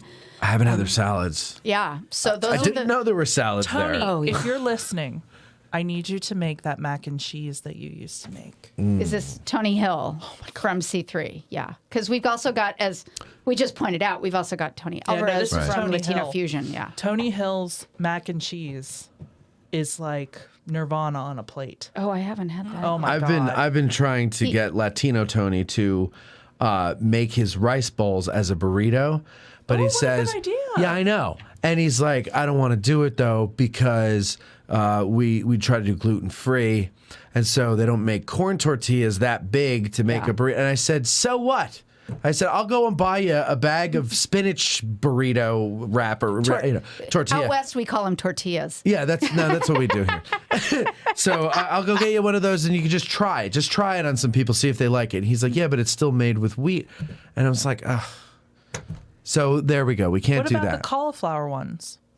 I haven't seen those. Where do you find those? Cauliflower tortilla. Are they Mark big? got- yeah, because Mark these got rice them bowls are somewhere. big. Yeah. Those rice bowls are big. Yeah, They're they're so good though. He got that idea from me because he saw me. I had bought a couple of the tortillas. That's right. And was putting the rice bowl in the the tortilla, and yes. wrapping it up. Yeah. Where did you get them? No, from them. Right? Oh, they It have was the corn ones. The They have corn the little- tortillas they use for the got it. tacos. I So I see. got a couple So of you just did it in the little corn ones. Yeah. Oh, I gotcha. And you know what? When I was there last time, I ordered my rice bowl, and there was a little foil thing, and I'm like, "What's this?" And she's like, "It's tortillas for you to, if you want to." So yeah, because I was trying to get Tony to do the So now they know you as the troublemaker. exactly. Pain That's in what the everybody ass. knows him as. Yeah, my ticket always says PETA on it. Pain in the ass. All right. Well, but wait, we aren't done. Oh. So then we also have the bar. Right. Liquid Art. Yeah. And then Mr. G's has their second location. So when you see that line of Mr. G's around the block there on Baltimore. Don't tell people. I know. This is my You can- secret. you can come right down there to Savorhood, walk right in. You tell people that all the time. I know, but now it's the bigger audience here. Yeah. And then, of course, my cookies. Yeah. Well, you got to try the cookies. Hey, may I suggest you go to Mr. G's, get a cup of ice cream, and dip the cookies in the ice cream. Oh, And go I into think shock. an ice cream sandwich between the two. Oh, that's a good idea. We actually had a woman go to Mr. G's and ask for just an empty cup. Then she came to us and she ordered the Devil's Den cookie, which is the chocolate chip. I gave it to her. She broke it up. She put it in the bottom of the cup, and then she went back to Mr. G's and got a serving of vanilla ice cream on top. Put it on top. Could you work with Mr. G's to make a cookie based off of your cookies? We've talked about it. Yeah. Yeah. The last full measure. Excellent. You like that cookie? Which one is that? It's the one that has like everything. Oh, yeah. Peanut butter chips, chocolate Oh, chips. yeah. That's but Cashtown Campfire in like vanilla with the bacon in there. Mm-hmm. That's got to be just a party in your mouth. Anyway, Okay. they're back all over good. here. Everybody's invited. So you were saying about things for kids. Mm-hmm. If I may make one suggestion. Yeah, please. Chocolate milk, or juices. So here's the thing. Okay. When the cookie company started, Yes. there was this conversation because we were doing buses of milk school and groups. cookies. And so who is going to carry milk? We Right. can't do milk because we serve Coke products and the whole of Savorhood doesn't really have a mechanism For milk. For milk. Yeah. So everybody came to me Yeah. and said, "Would you carry milk and chocolate milk?" I said, "Of course. Yeah, it makes total sense." We had got milk signs everywhere. My gals were saying, "Would you like milk with that?" And everybody would say, "Oh, milk and cookies. What a great idea." No, thank you. You didn't say it to me. Say it to me. And I'll So say, after I threw away my 4th case of milk, we stopped carrying it. So because I was investing in this milk and we were selling 2 milks, 2 white milks, 1 chocolate milk, but that would be over the course of a week and nobody bought it. And so I love the idea. Yeah. We just, and everybody loved the idea when we told it to them. It was so funny to get their reaction. They were like, oh, milk and cookies, that's such a great idea. For someone else. Right. Is there a way to add it on the drinks thing on the app? But she's saying, she's saying just people just weren't interested in milk. Because when you have beer, well, you don't want to mix beer with milk. Well, that was just like if I go there with Ezra, he'll have a beer. He'll be fine. No, I know. Well, what we do have is we have. It's not healthy. I get it. We have High C. Yeah. In the soda machine, which he loves, right? And Sprite. Yeah, I had never done High C with him before, and so the first time we went there, I was like, "Well, we'll try this," because I'm trying not to do pop with him. Yeah. And he took a sip of it and he went, That's like, oh, crap. Now you might as well give him soda. Yeah. I know. And then one important thing for those of you who are like me and you hate this paper straw nonsense, you're getting rid of them. We are getting rid of the paper straws. On behalf of all of the Savorhood owners, I apologize to the Gettysburg public for the paper straws. We were trying to be environmentally conscious. We got them. But, of course, you have to buy them in such volume that we are trying to phase them out. I did get a plastic one the other day, so you're getting close to the end, close right? to being done, Good. yes. Thank God. Thank God. Yes. So Savor. This, but I didn't mind. Well, because I have to get like 3 paper straws because I need to keep replacing them because they get soggy. Can I? I'm going to make a second suggestion. Yes. Don't go to Matt for suggestions. Come talk to me. Okay. I'll tell you about how good the milk is, and I'll tell you about paper straws were fine. But so far, she explained to you that the milk idea was good, but not good enough for people to spend money on. So I don't know. Bad idea number 1. I said get rid of the paper straws. She says I'm just one step ahead of you. So it looks like I'm the one with the good ideas here. No, don't listen to him. Don't put me in the middle. You know I'm right, Judy. Listen, she's going to take that gold card back. No. It's mine. That beauty is Matt's. It's over here, right here. He's it's hiding going it. nowhere. It was literally under a piece of paper. No one can have it. So no one could take it. This is Savorhood is a BYOM place, though. Bring your own milk, right? It's bring your own milk. That's right. Yeah. That's right. You want milk, you have to bring your own. Let's see. Gene Hutchinson said, I was just looking at Savorhood's Facebook page, and the dessert pizza looks so good. Yes. So, what is this? This was actually my. So obviously, I just have a sweet tooth. This was my. When we started Tilford's back in 2016, we were a food truck, and we would get people who, like weddings, wanted us to cater and stuff like that, rehearsal dinners or family gatherings before or after the wedding, and so they didn't want to buy a wedding cake, but they wanted something for dessert. So I created a dessert pizza. It is so instead of tomato sauce on the pizza crust, we do caramel sauce. Oh, Jesus. And then we take apples and we thinly slice apples and we juice them in cinnamon and sugar overnight. Yeah. And we put it on, and then we created Go on. And then we created a cinnamon streusel topping with cinnamon, oats, flour, and brown sugar and butter. And we crumble that on the top, and then we bake it all in the wood-fired oven so that streusel topping kind of caramelizes over the cinnamon sugar apples with the caramel base. Oh, my God. So, yeah. That is something else. And this is available at. I know. I heard Tilford's Wood-Fired Pizza. Holy! I didn't see that. It sounded like a Barry White moment there. Yeah. Tell me about the caramel instead of the tomato sauce. Yeah. That sounds absolutely delicious. Fabulous. It is delicious. And we also have like cinnamon. If you don't want all the apple and caramel stuff, we also have cinnamon breadsticks, which comes with a side of caramel that you can just dip it in. Oh my God! Dipping in caramel. Oh Jesus. Yeah. This is the greatest place on earth. So, oh my. Wow. Tell me more. Yeah, we're going to have to go there after this. Can we, yeah. Here's the one thing I keep bugging Mr. G's about. Mm-hmm. They don't have sprinkles. You got to talk to Mark. I'm going to talk to Mark. If I ever meet him, I'm going to say, hey, can we get some sprinkles? I'm going to start. It's going to be a BYOS for me. Bring your own sprinkles. Bring your own sprinkles. And I'm going to have them. Just going to keep them in the car and bring them in and pour them on my ice cream. How do you not have sprinkles? I'm sorry. But otherwise, it's a wonderful place. It's the greatest place on earth. It really is the happiest place on earth for me. Disney can kiss my butt. This place is the best. I'm telling you. And ladies and gentlemen, when you come to town, you have to take my advice and you got to go to Savorhood. Because your taste buds will thank you. Your family and friends will thank you. There's no stress. And I'm with you. I can't stand waiting for a table. Mm-hmm. I can't stand waiting for the waitress or waiter to get to me and back and forth. And when I finish my drink and I got to sit there and wait for them to come in, I've gotten used to serving myself. Mm-hmm. But here's the thing I don't understand, though.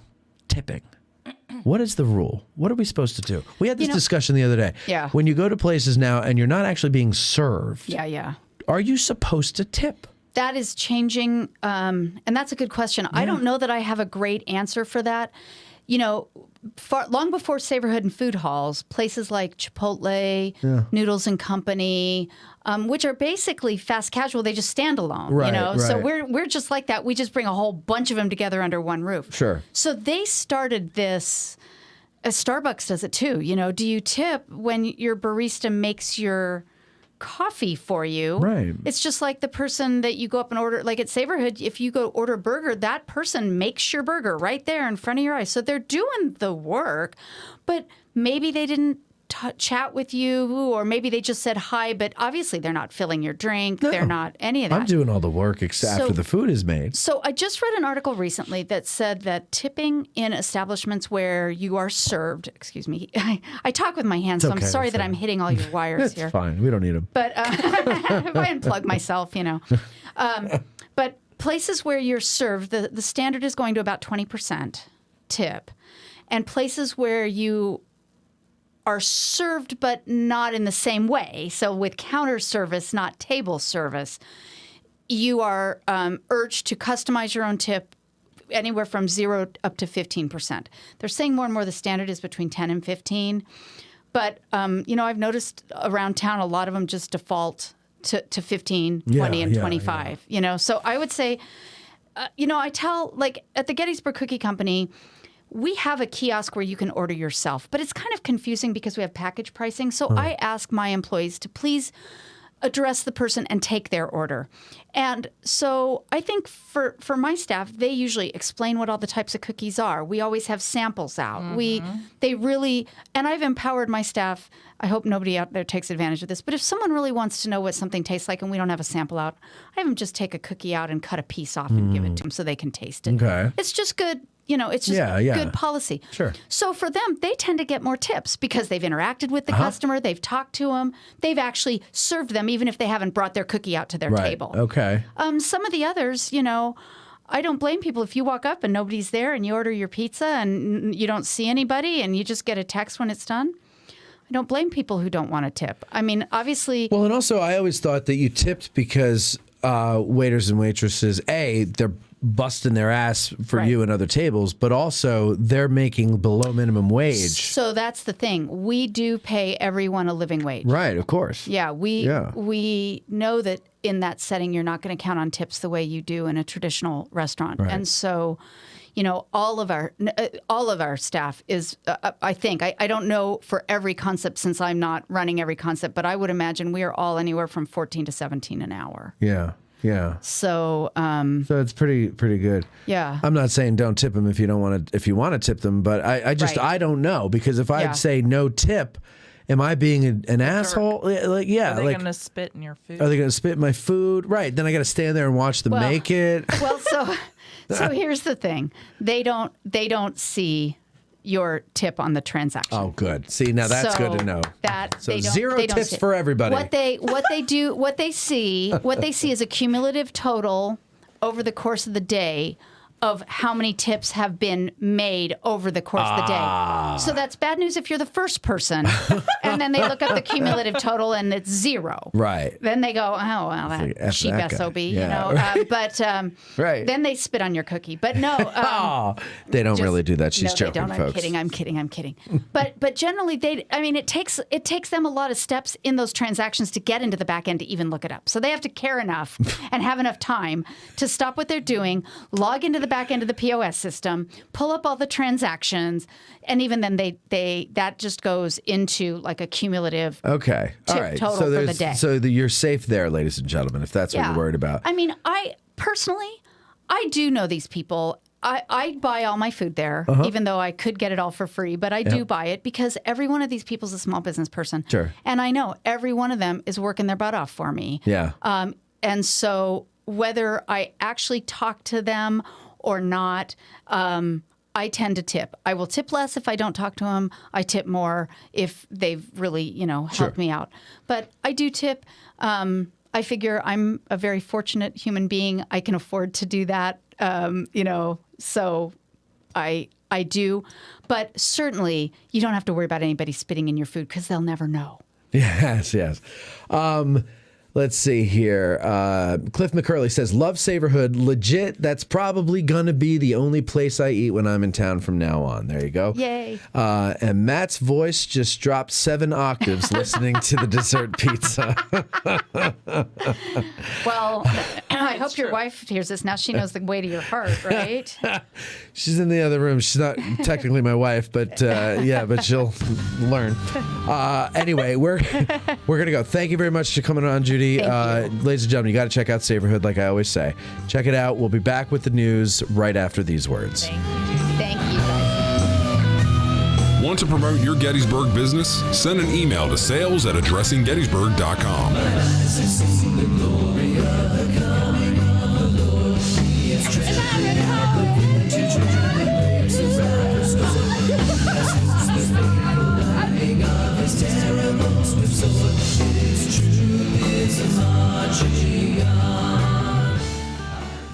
Seminary Ridge Museum and Education Center, Gettysburg's premier museum, is housed in the historic Lutheran Seminary building constructed in 1832, a witness to the first day of battle. The museum's 3 floors of exhibits connect visitors to the dilemmas that led to the Civil War, provide a powerful and personal view of the battle's first day, and explore one of the battlefield's largest hospitals. No visit to Seminary Ridge Museum and Education Center is complete without a guided tour of the building's famous cupola, where on the eve of battle, officers and civilians saw thousands of Confederate soldiers' campfires burning to the west, and Brigadier General John Buford watched for vital federal reinforcements as fighting erupted on the morning of July 1st. Today, you can stand where Buford stood and discover how this view helped chart the course of the Battle of Gettysburg. Your trip to Gettysburg is not complete without a serious visit to Seminary Ridge Museum and Education Center, Gettysburg's premier museum. Purchase tickets online at seminaryridgemuseum.org or call 717-339-1300. To get tickets or a cupola tour, listeners may call or walk in and mention Addressing Gettysburg, or by ordering online using the promo code AG1863 for 20% off. Seminary Ridge Museum and Education Center.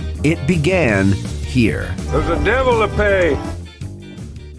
If you're a lover of history, then go to trhistorical.com. There you'll find apparel, drinkware, decor, and more, featuring a wide range of interests from the ancient world to the Cold War. Looking to make an impression with the perfect gift? Well, TR Historical now offers gift cards and a vintage wrapping service for a truly unique presentation. And our listeners will receive 10% off plus free shipping in the U.S. when you use promo code GBERG1863. So go to trhistorical.com, TR Historical, for the love of history. Think outside the bus and let family-owned Gettysburg Tours take you on a cycling journey across the picturesque and historic Gettysburg battlefield. There's no better way than by bicycle to gain a feel for the terrain of the battlefield. Slow enough to see it all, yet fast enough to do it all. Follow the route of Union troops entering the fray as you ride to the site of the first shots of this epic 3-day battle. Feel the drama as you put yourself in the position of a Confederate soldier just before he steps off to make Pickett's charge. Take a stand with the heroic Colonel Chamberlain on the slopes of Little Round Top, just before you view the fields of honor beneath you from its summit. All of our guides are officially licensed by the National Park Service. So don't get a sore neck trying to see out of your car, and saddle up with Gettysburg Tours for a 360-degree view of America's most important piece of real estate. Gettysburg Tours. Think outside the bus. Go to gettysburg.com or call 717-752-7752 to book a battlefield experience you will never forget.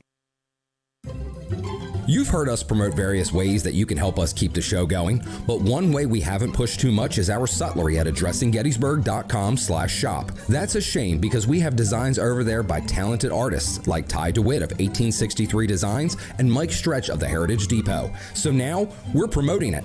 Buying shirts, hoodies, mugs, and other items from our sutlery not only helps us keep the lights on, but it also helps guys like Ty and Mike, and it helps spread the word about the show every time you wear an item or you sip from your mug.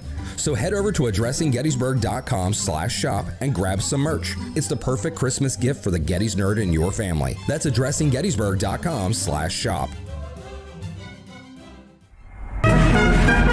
Have you noticed our revamped website at addressinggettysburg.com? Well, that's the fine work of a man named Mike Stretch, and he also redid our logo for us. Both of them I originally designed, and both of them were originally horrible, but now they're nice, and that's all thanks to Mike. And Mike has an awesome t-shirt company called Heritage Depot. There you'll find great designs based on Gettysburg and the Civil War with t-shirts and other types of merchandise. So go to heritage-depot.com and spruce up your Gettys Nerd wardrobe. That's heritage-depot.com. Our favorite bookstore in Gettysburg is For the Historian, located at 42 York Street. It's because they have the best selection of Civil War books in Gettysburg, both new and used, and online they have even more to choose from. And if the Civil War isn't your thing, that's not a problem. This is For the Historian, after all. They cover history from the ancient world to the 21st century with a strong selection of World War II and American Revolution books. It's astounding how many thousands of titles from Osprey, Savas Beatty, UNC Press, and more they have in their store. And that's because, well, they have a warehouse too. And that's where they keep all the books that are available online at forthehistorian.com. And folks, if you go to forthehistorian.com now and order books until you're blue in the face, be sure you mention that you heard about them on Addressing Gettysburg in the Note to Seller box, and they will refund your shipping costs. And if you prefer to stop by when you're in town, well, you could do that too. Just mention Addressing Gettysburg at checkout, and they'll take 20% off the retail price of your item. So go to forthehistorian.com, or stop by 42 York Street, or you can call them at 717-685-5207. That's forthehistorian.com or 717-685-5207. You're listening to Addressing Gettysburg.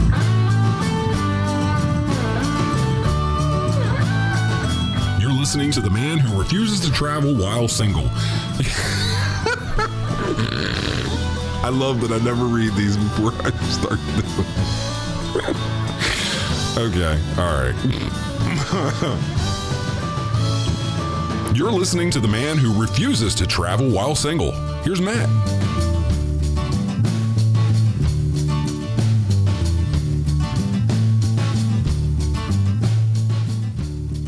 I'm sorry. I forgot to turn us on. Wasn't that a delicious conversation we had? It was. And remember last time how we got in trouble for talking about stuff while people were eating? Yes. I hope they were all eating during this conversation. Yes, well, let's see. Yummy. Matt, patience is a virtue. I have learned it since decoupling from my namesake. That's from the Ghost of Sickles' leg.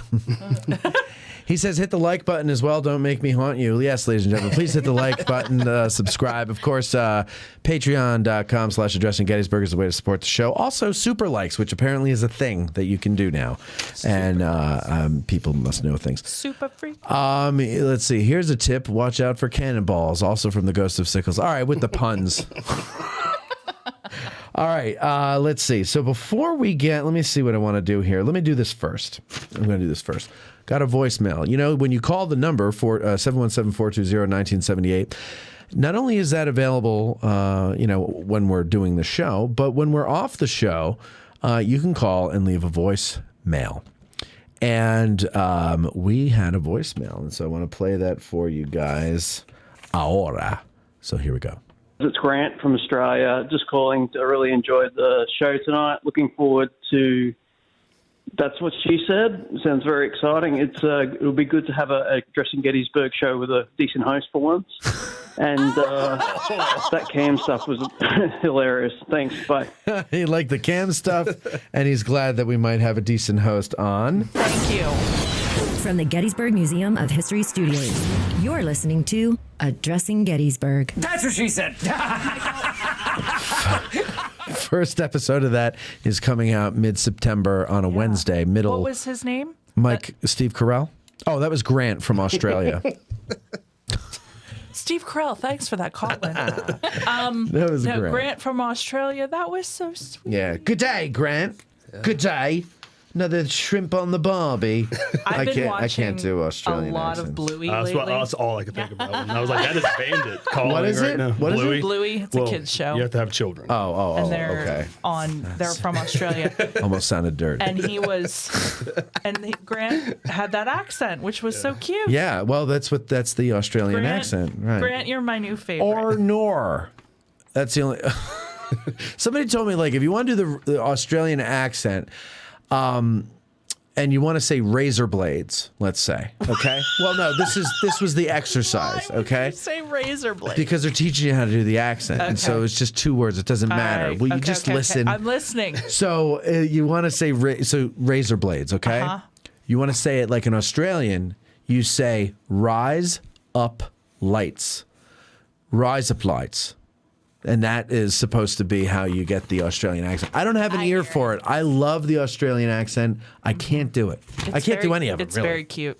And he's a Civil War nerd, apparently. Of course. Yeah. Living in Australia. Yes. How cool is that? And with an authentic Australian accent. With an authentic Australian Yes, and he's looking forward to That's What She Said. You got to become a patron, ladies and gentlemen. The first year of That's What She Said is being tested on our unwitting patrons. So you got to go to patreon.com/addressing Gettysburg. The second lieutenants and above will be getting that. That episode. Yeah, you guys are pretty cool. You really do a great job. And you know that I know that would happen. He congratulated himself, everyone. Yes. When he found out we were going to do okay. Okay, so sitting with us now is a fella named Casey Turben. Now, if you've ever come to any of our in-person shows, Casey's the fella over there behind the whole DJ equipment. He brings the speakers so that you can hear us and everything.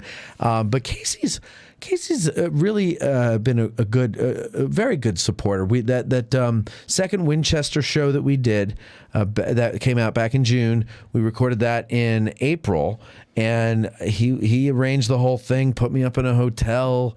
He arranged to have Jonathan Noyalis on. We recorded it in the middle of Starfort, which was awesome. And then he gave me this awesome tour around. We just drove all over the place in that area. Yeah, I fell in love with Winchester. It's now it's tied with Harper's Ferry as my second favorite town. Yeah, we could change that. You come back. Well, I'm sure the more I get down there, the more I. I mean, John Brown, you know. No, there's so much. There's so much cool stuff. Yeah. We went to Patsy Cline's grave and birthplace. I remember you said. Yeah. And we sounded stood like there. You went to some good restaurants. Yeah, oh yeah. And Casey was telling me about how mean people were to Patsy Cline, you know? I was shocked. And we stood at her grave. I stood over her grave and I said, I'm sorry. He was like, so sorry. Because they were mean to her. On behalf of, no, forget it. Did she also sing the How Much Is That Doggy in the Window song? You know, I think that was her. I'm not Was sure. Can we Google that, Debbie? Yeah, good. Control. Or Cindy or somebody back there? I don't want to commit to that. I'm not sure. Yeah, she did Crazy, right? Crazy. Yeah, Willie that was Nelson written Jam. I'm pretty sure I'm Sorry was her too, Yeah, right? that's the fun story about Crazy. Yes. When Willie wrote it, it was actually Stupid was the lyric. I'm stupid, I'm oh so stupid, but then he changed it to Crazy. I think he made a better choice there. Yeah.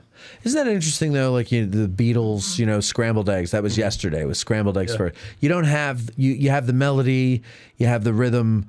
You don't necessarily I don't know the story about scrambled eggs. So the song Yesterday. Yeah. Yesterday. It was originally about scrambled eggs. Scrambled eggs. All my troubles. No, because he didn't have the word. He just knew I wanted something to go ba ba ba. Blah blah blah blah blah blah blah blah. So while you're working the song out, you just say whatever just to get it going, and then eventually, once you have the song, I'm afraid that at a concert it would just come out like scrambled eggs. What's happening? Yeah. Yes. With some bacon and some. When Britain, they're like baked beans and tomatoes. They're like, gross. Anyway, It was Patty Page that did Patty that. Page. I knew it was a Patty. Okay. That did How Much Is That Dog in the Window? Yes. Right. Okay. All right. Now, Credit Kate. to Cindy for that one. Thank you, Cindy.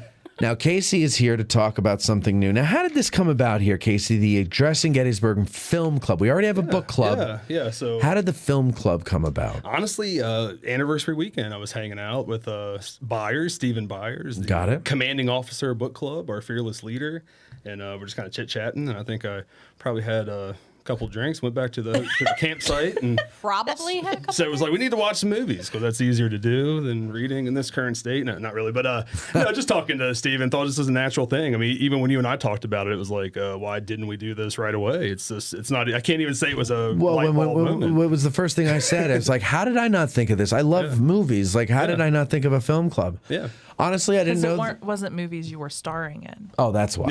I only like the ones I've been in, which is one. Not so, apparently. Well, I mean, those are private. So I was talking about the ones you made in school that you were telling me about. Oh, those were funny. The Yeah. special Patreon tier. Yeah. For Mets. Well, speaking of school, well, I'll get to that later. So, all right. So the film club, the email address, if you want to join the film club, is agfilmclub1863 at gmail.com. Believe it or not, AG Film Club is already taken. Interesting. Yeah, I was really surprised. It is. I wonder what the other AG is. Yeah, I don't know. Arnold Garrity, maybe. Who knows? That's what I was thinking. But anyway, you send an email there. Casey will get you all. How many people you got so far? Oh, we're getting right around 50. We're getting close. 50? Yeah. Holy. And I'm hoping after this we crest that. I was thinking 54 since we're the first movie's glory. So that would be apropos. For the 54th connection there. But yeah, we're starting off on the 5th. The first Tuesday of September will be our first official meeting. It's on my sister's Zoom. birthday, so happy birthday, Karen. Yes. And there you go. Patsy's is just 3 days away. I know we were talking about Patsy earlier. So this is really an honor, Patsy Cline. It is. Yeah. So what's the idea then? We watch the movie and just meet once a month to talk about the movie? Yeah, so we don't watch it together. You watch the movie on your own time. Throughout the month, I will send out some little nuggets via email. The first email went out, had the clip from Siskel and Ebert's original review with their, Nice. Something that the 90s and 80s so kids can appreciate. you're actually like... I'm curating a little bit, throwing some content out there. Right, I like So you this. might get some nuggets, and when we get together, I'll send some questions out to lead the discussion, things from historical accuracy to people's opinions, just kind of what they think about it, and we'll block for 2 hours and see how it goes. And, there's always the opportunity we do it more frequently. This is completely a dummy experiment. We're going to start at one a month and see how we go from there. I mean, eventually you're going to do Gettysburg, I'm sure, right? That's ironically, I was trying to see how long I could go without doing Gettysburg. For the Yeah, Gettysburg Club. I could hook you up. You can do a Zoom and have some of the actors. Sure, yeah. I mean, I'm sure we have Listen to at to some him point. throwing stuff. I know. It's like, well, I I'll just can hook you up. Well, what am I going to say? call my friends in Hollywood. What am I going to say? Let's call some of my buddies. I'll call their people. I'll have my people call. Call Hey, Bo. Sin, get on the phone with Bo's people and.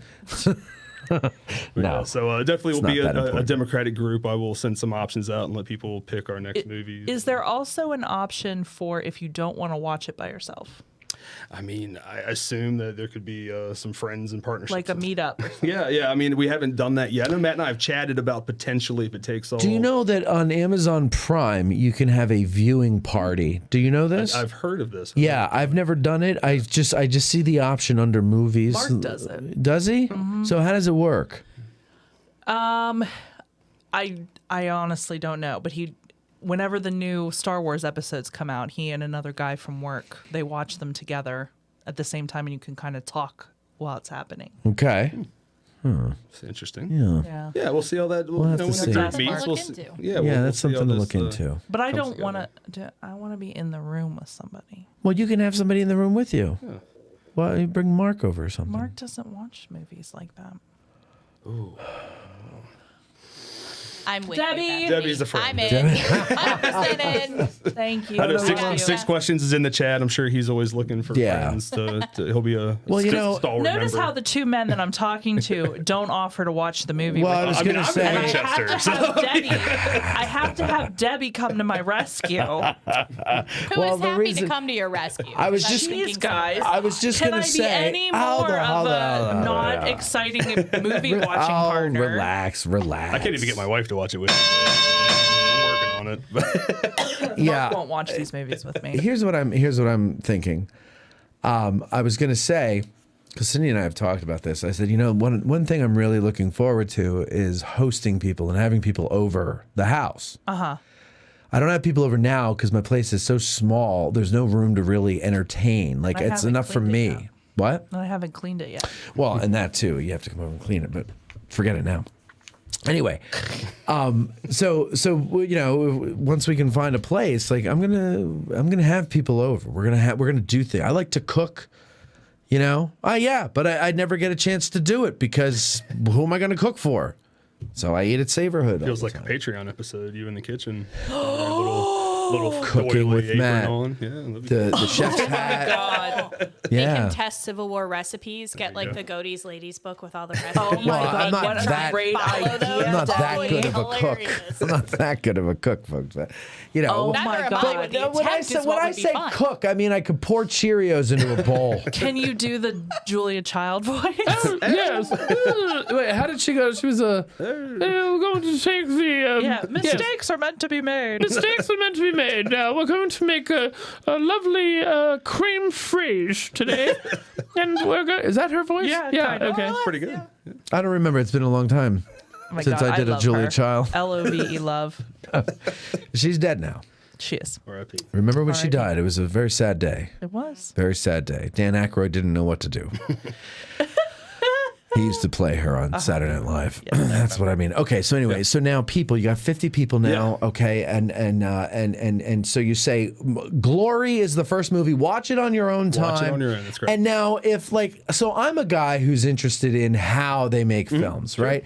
So now if I want to come to the film club with that perspective, maybe I'll look up, production notes or something and, find stories online behind. That's cool, right? Yeah, We want absolutely. that. Yeah, I mean, I would encourage people to. I am not meant to be just a curator. Right. I want input if you have something, especially if you do some of the older movies. I mean, we'll see how the group goes. I would love to do some of like the D.W. Griffith stuff, make a real education. Oh, wow, yeah. But, if we don't have the tolerance for it, we'll stick to stuff that's a little bit more That's a recent. long movie. Silent movie, but it's important, Oh, it's very Elimination and good stuff. But we'll see how the group goes. And, but I think film history, technical stuff should be included, and I encourage everyone to send me. So whatever your perspective is, whether you're just a film consumer or you're someone who's interested in filmmaking or movie history or Hollywood history or actor history, whatever, directors, whatever the case may be, you're all welcome. Everybody's welcome. Everybody's right? welcome. If you just want to watch the a movie movie with Matt and Casey, but you can come into the thing.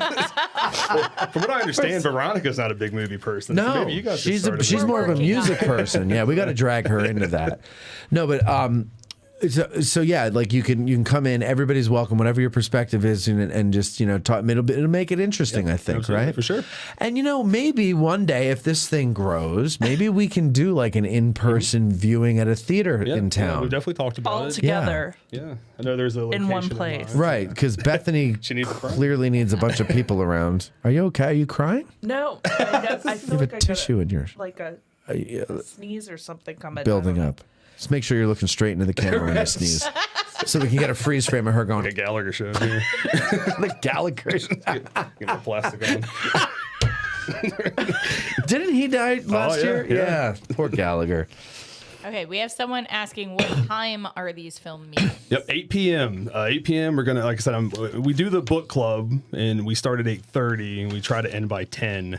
I'm gonna start this one at 8, and we'll see how we go. If we end up taking an hour, 2 hours, it'll be very experimental at first, but 8 o'clock for the first one. What day of the week? Tuesday, first Tuesday every month.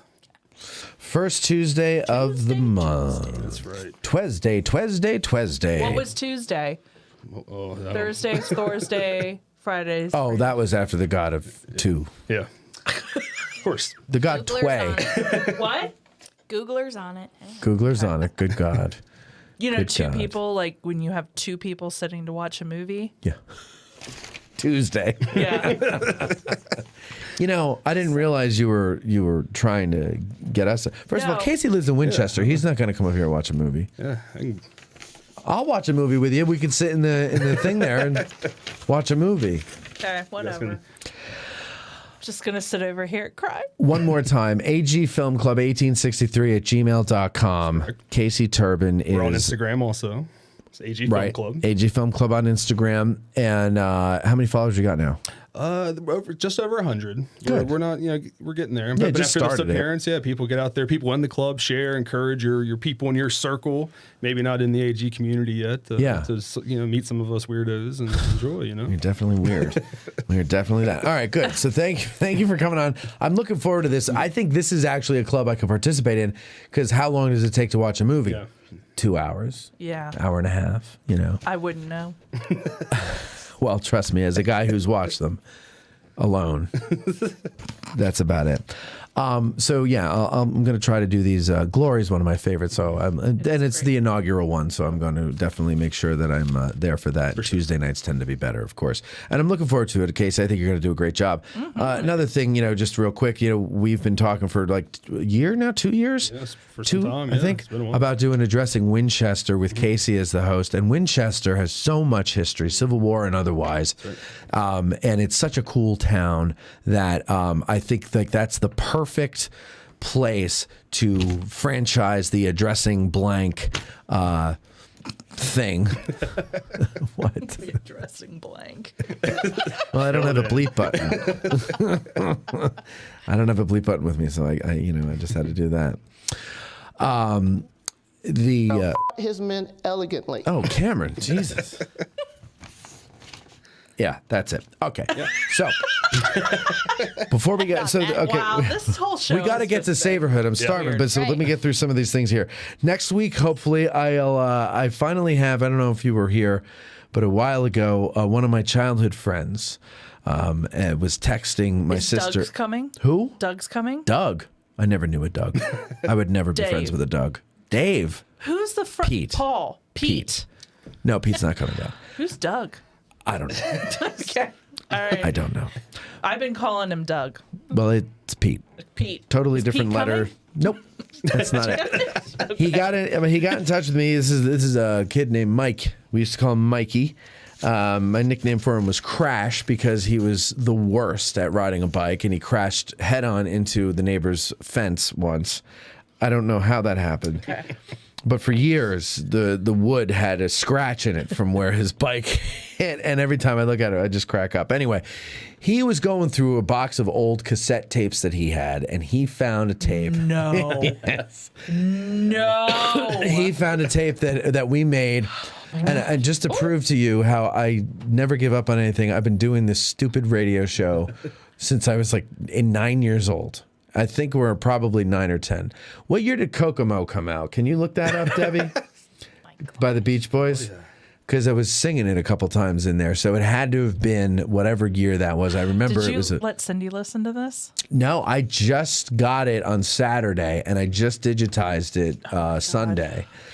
And I started listening to it, and I thought for a second that the tape speed was off because my voice was all of our voices were so high. Yeah. And it wasn't until I heard my sister in the background and my dog at the time barking, and immediately it's amazing. I haven't heard that dog's bark in 20-something years because she died when I was 24. 88. 88. Okay, so I was 10 years old, so that makes sense. So you were 2. Anyway, once I heard my sister's voice and then the dog barking, which I recognized right away, and then my mother later came in and all their voices sounded normal, I was like, oh my God, this is the right speed. Our voice, we were like chipmunks. So anyway, I'm going to go through it and see if there's anything worth pulling. So far, what I listened to is just me singing, not Hark the Herald Angels. I think it was Hark the Herald Angels or Joy to the World or one of those songs. But I was changing the words like a 10-year-old would, like with poop and pee, and hard pivot to Kokomo after that. And then a hard pivot. Then it was like Aruba, Jamaica. Done with the poop and pee lines. Let's do some Kokomo. Aruba, some boobies. I got you. What's going on? Young Mike Love over here. Get in there, brother. Aruba, some boobies. Oh, that was great. I'm pulling that for the board. Anyway, I'll have that next week. In the meantime, I hate you guys! If you could see the look on my face, you would know that I hate you. Blah, blah, blah. Everything Everything is wrong. Hi, this is Bo Brinkman. Shut up, please. Stop ruining history. It's time for Addressing Gettysburg's Hate Mail, where we share what some of the most feeble-minded people on the planet dare to say His online. men elegantly. Is there anything about me on there? Yes, it's all about you. I hate Bethany. Knew it. This is from I'm assuming a gentleman, Robin Ware. He writes in, I'm sorry, but you're the worst. No talent, hack. Wait, I'm sorry. No punctuation in this except for one comma after sorry. So it's hard to forgive me here. But he does capitalize where a period should be, like right after where a period should be. Whatever. I'm sorry, but you're the worst. No talent, hack humor at best. I wish you hadn't gotten help. I don't know what that means. The history field and the study of the Battle of Gettysburg would do much better without you. I'll never be your Patreon. It's patron, not Patreon. Patreon is the website. Patron is what you are. I'll never support your sponsors, and I will never go to one of your free tours, as good as they may be, because I know I couldn't stand being within sight of you. I don't know how you get all these people to be on your show, but they need their heads examined. Here's my favorite one. Ready? Here's my favorite one. And this tells you everything. You are racist against Southern people, but we will have the last laugh on you, Yankee scum. Whoa. Well then. This hate mail was brought to you by our Patreon page over at patreon.com/addressing Gettysburg. And that was hate mail. I hate you guys. If you could see the look on my face, you would know that I hate you. Blah, blah, blah. Everything is wrong. Hi, this is Bo Brinkman. Shut up, please. Stop ruining history. It's time for Addressing Gettysburg's Hate Mail, where we share what some of the most feeble-minded people on the planet dare to say online. I hate you guys. Goodbye. You doing news or events first? She's the gal who knows what's going on, so take notes. There's a test at the end. Here's AG Today's lead anchor, Veronica Brestensky, with news, traffic, weather, sidewalk conditions, and what's happening this weekend. I must have all possible information. As I recall, it emptied my prison. All right. What's the news, Veronica? Well, let me do sidewalk conditions. Sidewalk conditions. It's cooler. Town was actually very quiet today. Yeah. Even at the visitor center. Yeah. Not very many people. So let me tell you. Did you find that this summer, after the anniversary, It petered out really quick. whoa. I mean, I'm talking like winter looking sometimes. And like- on a Saturday. Yeah. What's up with that? I don't know. Now, at COG, A the what? Children's Museum. Oh, yeah. Children of Gettysburg. Yeah. Saturdays have still been pretty good. Good. But other places, they're local people. They're not tourists. Yeah, no, the tourists aren't coming. Do you think Yeah. it's gas? What is it, gas? Maybe. That's probably part of They it. have gas? Yeah, maybe gas is part of the problem. I mean, it's almost $4 a gallon. It's got to be Yeah. something. And now people are starting to feel it, I think. Well, and now people are going back to school. So Well, we're now getting it's- into right. routines. But even the But anniversary yeah, was like, this is my first anniversary this year, and I even texted Matt in the middle of it. I was like, so I expected it to be quite busier than this. So here's the thing about the anniversary. You've got these like out of town venues now. You've got the Adams County Historical Society, and they had a ton of stuff going on. You have the foundation, the visitor center, a ton of stuff going on. The seminary, stuff going on, et cetera, et cetera. Stuff going on everywhere outside of town. Yeah. I was it's talking to pulling Chris. people. Yeah, I was talking to Chris Gwynn, and I asked him this question right after the anniversary, and he said that their numbers for the walks were up. Yeah. They were well attended. Yeah, so I'm thinking that people weren't in town, and town wasn't so crazy busy because everybody was out of town at all And these I different think things. I'm during- hoping that's what it was. During battle anniversary, people tend to avoid town. Yes. Because they're thinking, oh, the traffic's going to be horrible, blah, blah, blah, blah. Yeah. So they go to these things that are around, or they find a way to like go way out and around so that they Yeah, that's true. come in from. Yeah, because there's, like ACHS, not really an easy place to walk. Like if you're on this side of town, you really. Oh, yeah, it's a you walk. got a pretty good hoof out there in the middle Tim of July. Smith walks to work, though, he Does he? says. Yeah, he told me. I saw him a couple times. I gotta hit Yeah. the BS button on that. No. You don't buy it? I swear. Bullshit. No, I swear I saw him. I swear I did. I believe. Bullshit. I do think that Since the anniversary, though, it has. Yeah, for sure. It has gone. Oh, down. it basically feels like, early fall, like after school. And today actually felt like a fall day. Mhm. It was nice out. It's and been beautiful. It rained. Yeah, it rained. And those sidewalk conditions are in honor of Jamie Umstad. Why? Book club. Because she always asks. She says, "I tune in every day for the sidewalk conditions, and no one ever gives them." So I promised her that I would. I'm glad that paid off with Yeah, her. Jamie's so cute. She is. She's great. By the way, we had a get out of the car tour on Saturday. 93 people. Awesome. Somebody else said that they counted 95, but I counted 93. So I can't go by the 95. Not that I think they were lying. I just, I know what I counted. And so that was awesome. It was great to see everybody. That was a perfect day. Mm-hmm. Made her debut, but the weather was great that day as well, is what I meant by a perfect day. Weather was very fall-like, beautiful, gorgeous day. And it was You need funny. to stop planning those on days when I have events. Yeah, you need to just stop doing events and start funneling everybody to addressing Gettysburg stuff. Okay. I think some of the Literally my job. I think some of the powers that be need to read the tea leaves. You know what I'm saying, ladies and gentlemen? There's a movement going on here. There's a movement. It's a bowel movement, but it's a movement nonetheless. All right, let's see. We got a phone call here. Let me get this cleared out here. This is Brian. He's calling all the way from the fair land of Tennessee. Brian, thank you for waiting so long. An hour and 38 minutes. Oh my God. How you doing, Brian? That was Hey, listen, I actually hung up the first time. There's probably been the whole show. I noticed. So, Matthew, I worship you, my friend. Oh, boy. I have decided. Okay. I mean, you're like the most famous person I know, except for maybe Tim Smith. I got so excited when I that's pretty. To follow him into the bathroom there at the Gettysburg, at the visitor center that day. Oh man, that's pretty pathetic. There's no living with him now. Thanks. No. Well, I was trying to pee and I got bashful because I was so excited because I saw Tim Smith. Poor Tim. You got performance anxiety because Tim Smith was in the bathroom with you? Yeah. You know what? Well, I followed him. I used the same urinal he did. Oh, wow. Well, did you let him get out of the way first? Yes, I did. Okay. Well, he's kind of thin, so it really didn't make a difference. You just pee around him. Just approach from the right. That's right. Yeah, okay.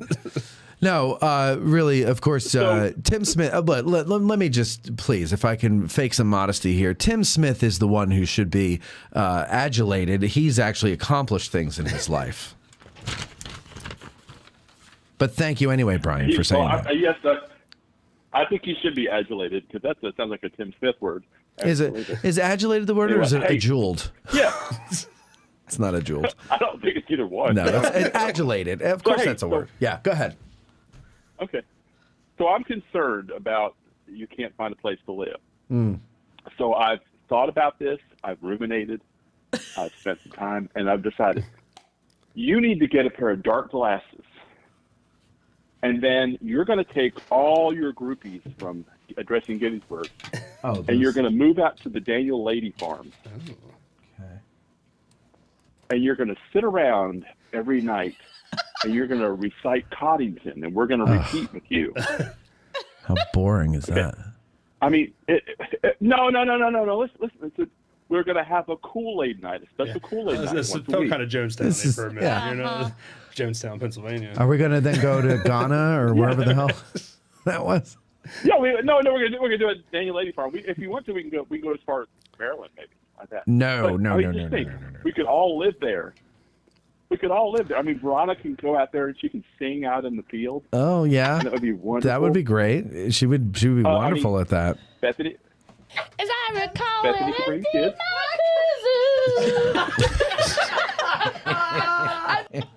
It's beautiful. I can bring Ezra.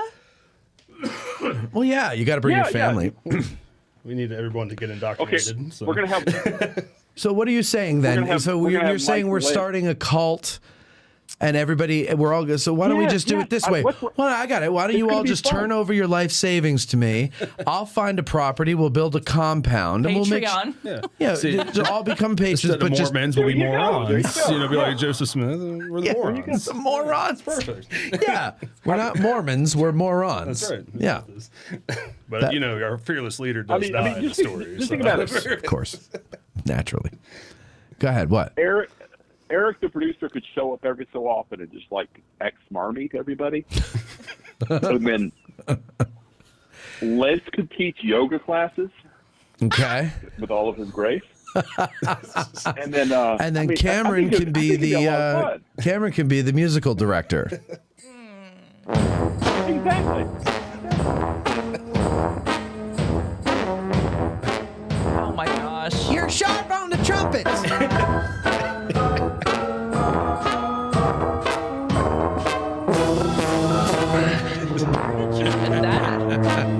What? Where did you get that? I don't remember. Dragon Overload. I think I got it off of incompetech.com, Kevin McLeod.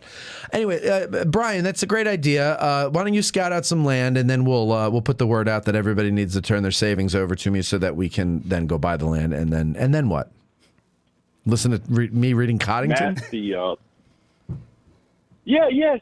The line starts behind me, my friend. I have it. You are the greatest. Thank you. I have a name for our little church. We'll call it this. Chattanooga. The Church of Chattanooga. Chattanooga. Bonfire. We can have bonfires, the ceremonial bonfires in the Church of Chattanooga. Chattanooga. Yeah, that's what I said, the Church of Chattanooga. Chattanooga. All right, enough of that. Avril his men elegantly. Okay, leave it alone.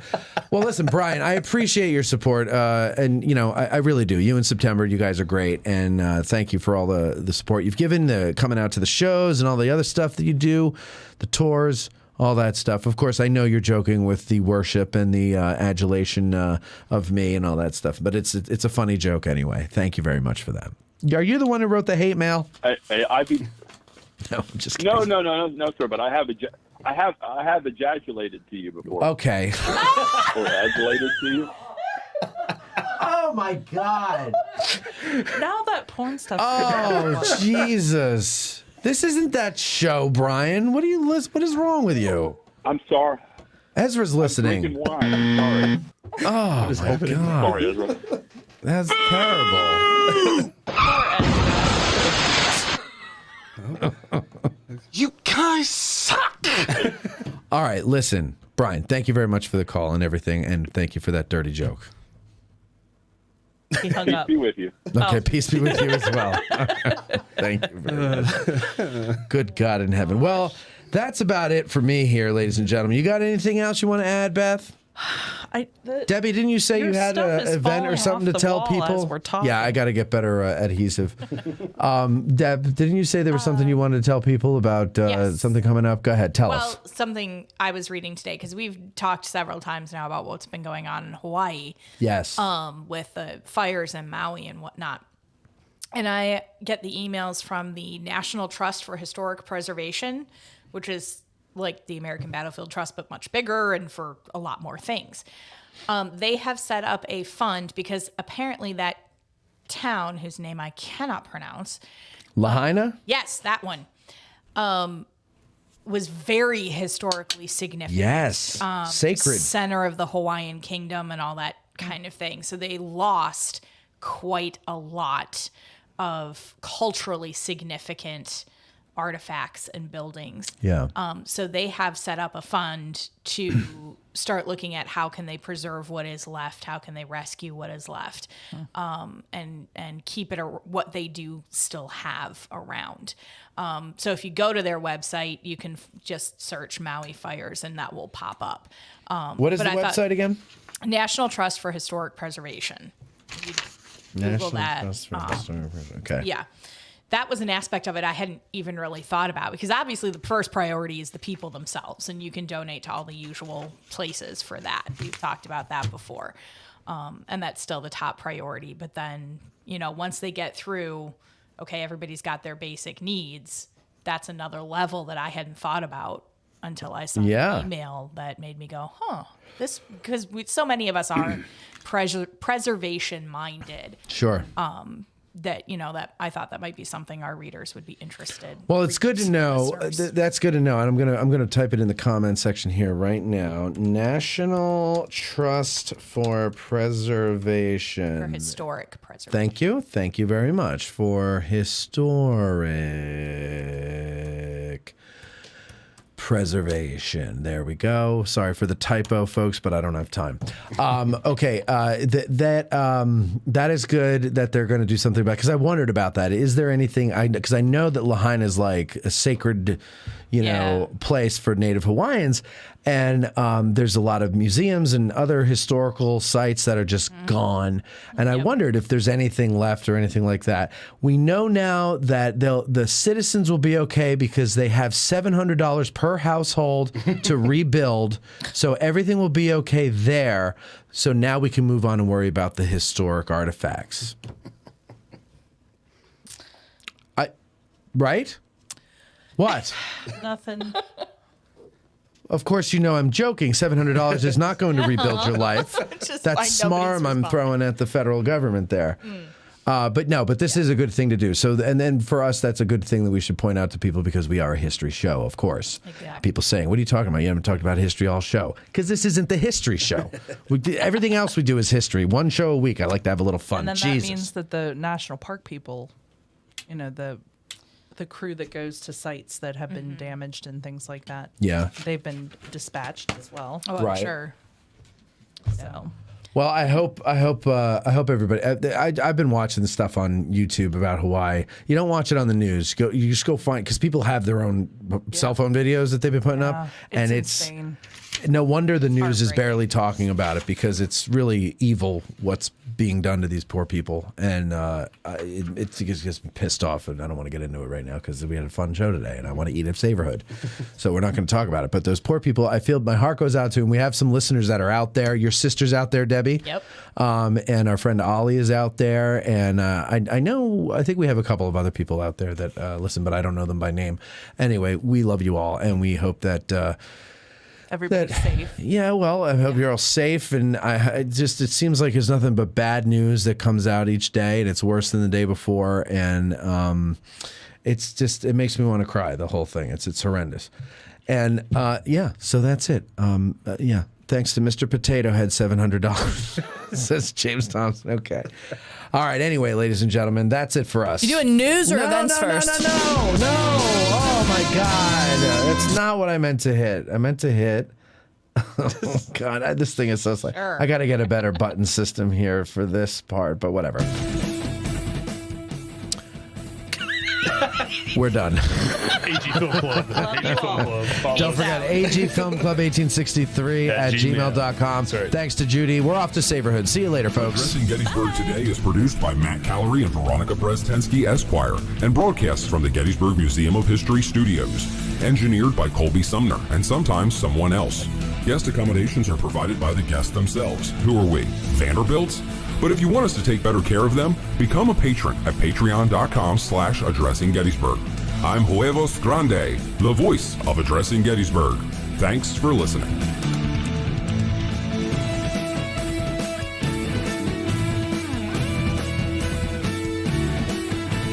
So he made a thoroughfare for freedom and her trade. 60 miles of latitude, 300 to the main. Treason fled before us, no resistance was in vain. While we were marching through Georgia, hurrah, hurrah, we bring the Jubilee. Hurrah, hurrah, the flag that makes you free. So we sang the chorus from Atlanta to the sea. While we were marching through Georgia, while we were marching through Georgia. Oh, God! No, God, please, no! No! No! I love this podcast.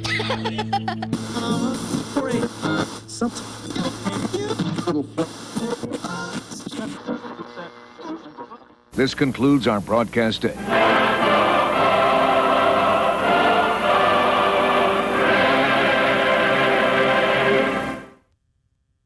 Forget the sounds of the 60s. The 1860s. I can't, and you can't either. Now, there's Marching Through Georgia, the exciting new album by Billy Webster. All of your favorite hits of the 1860s in one place. Such hits as Gary Owens, Instead of small drink down there and pay the reckoning on the nail, no man forget each other to jump from Gary Owens. the Battle Hymn of the Republic,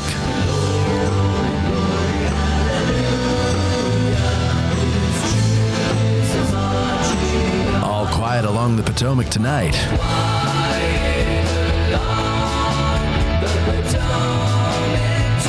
Marching Through Georgia, While we were marching through Georgia. and much, much more. So what are you waiting for? Go to billysongs.com and order your digital download of Billy Webster's Marching Through Georgia today. That's billysongs.com.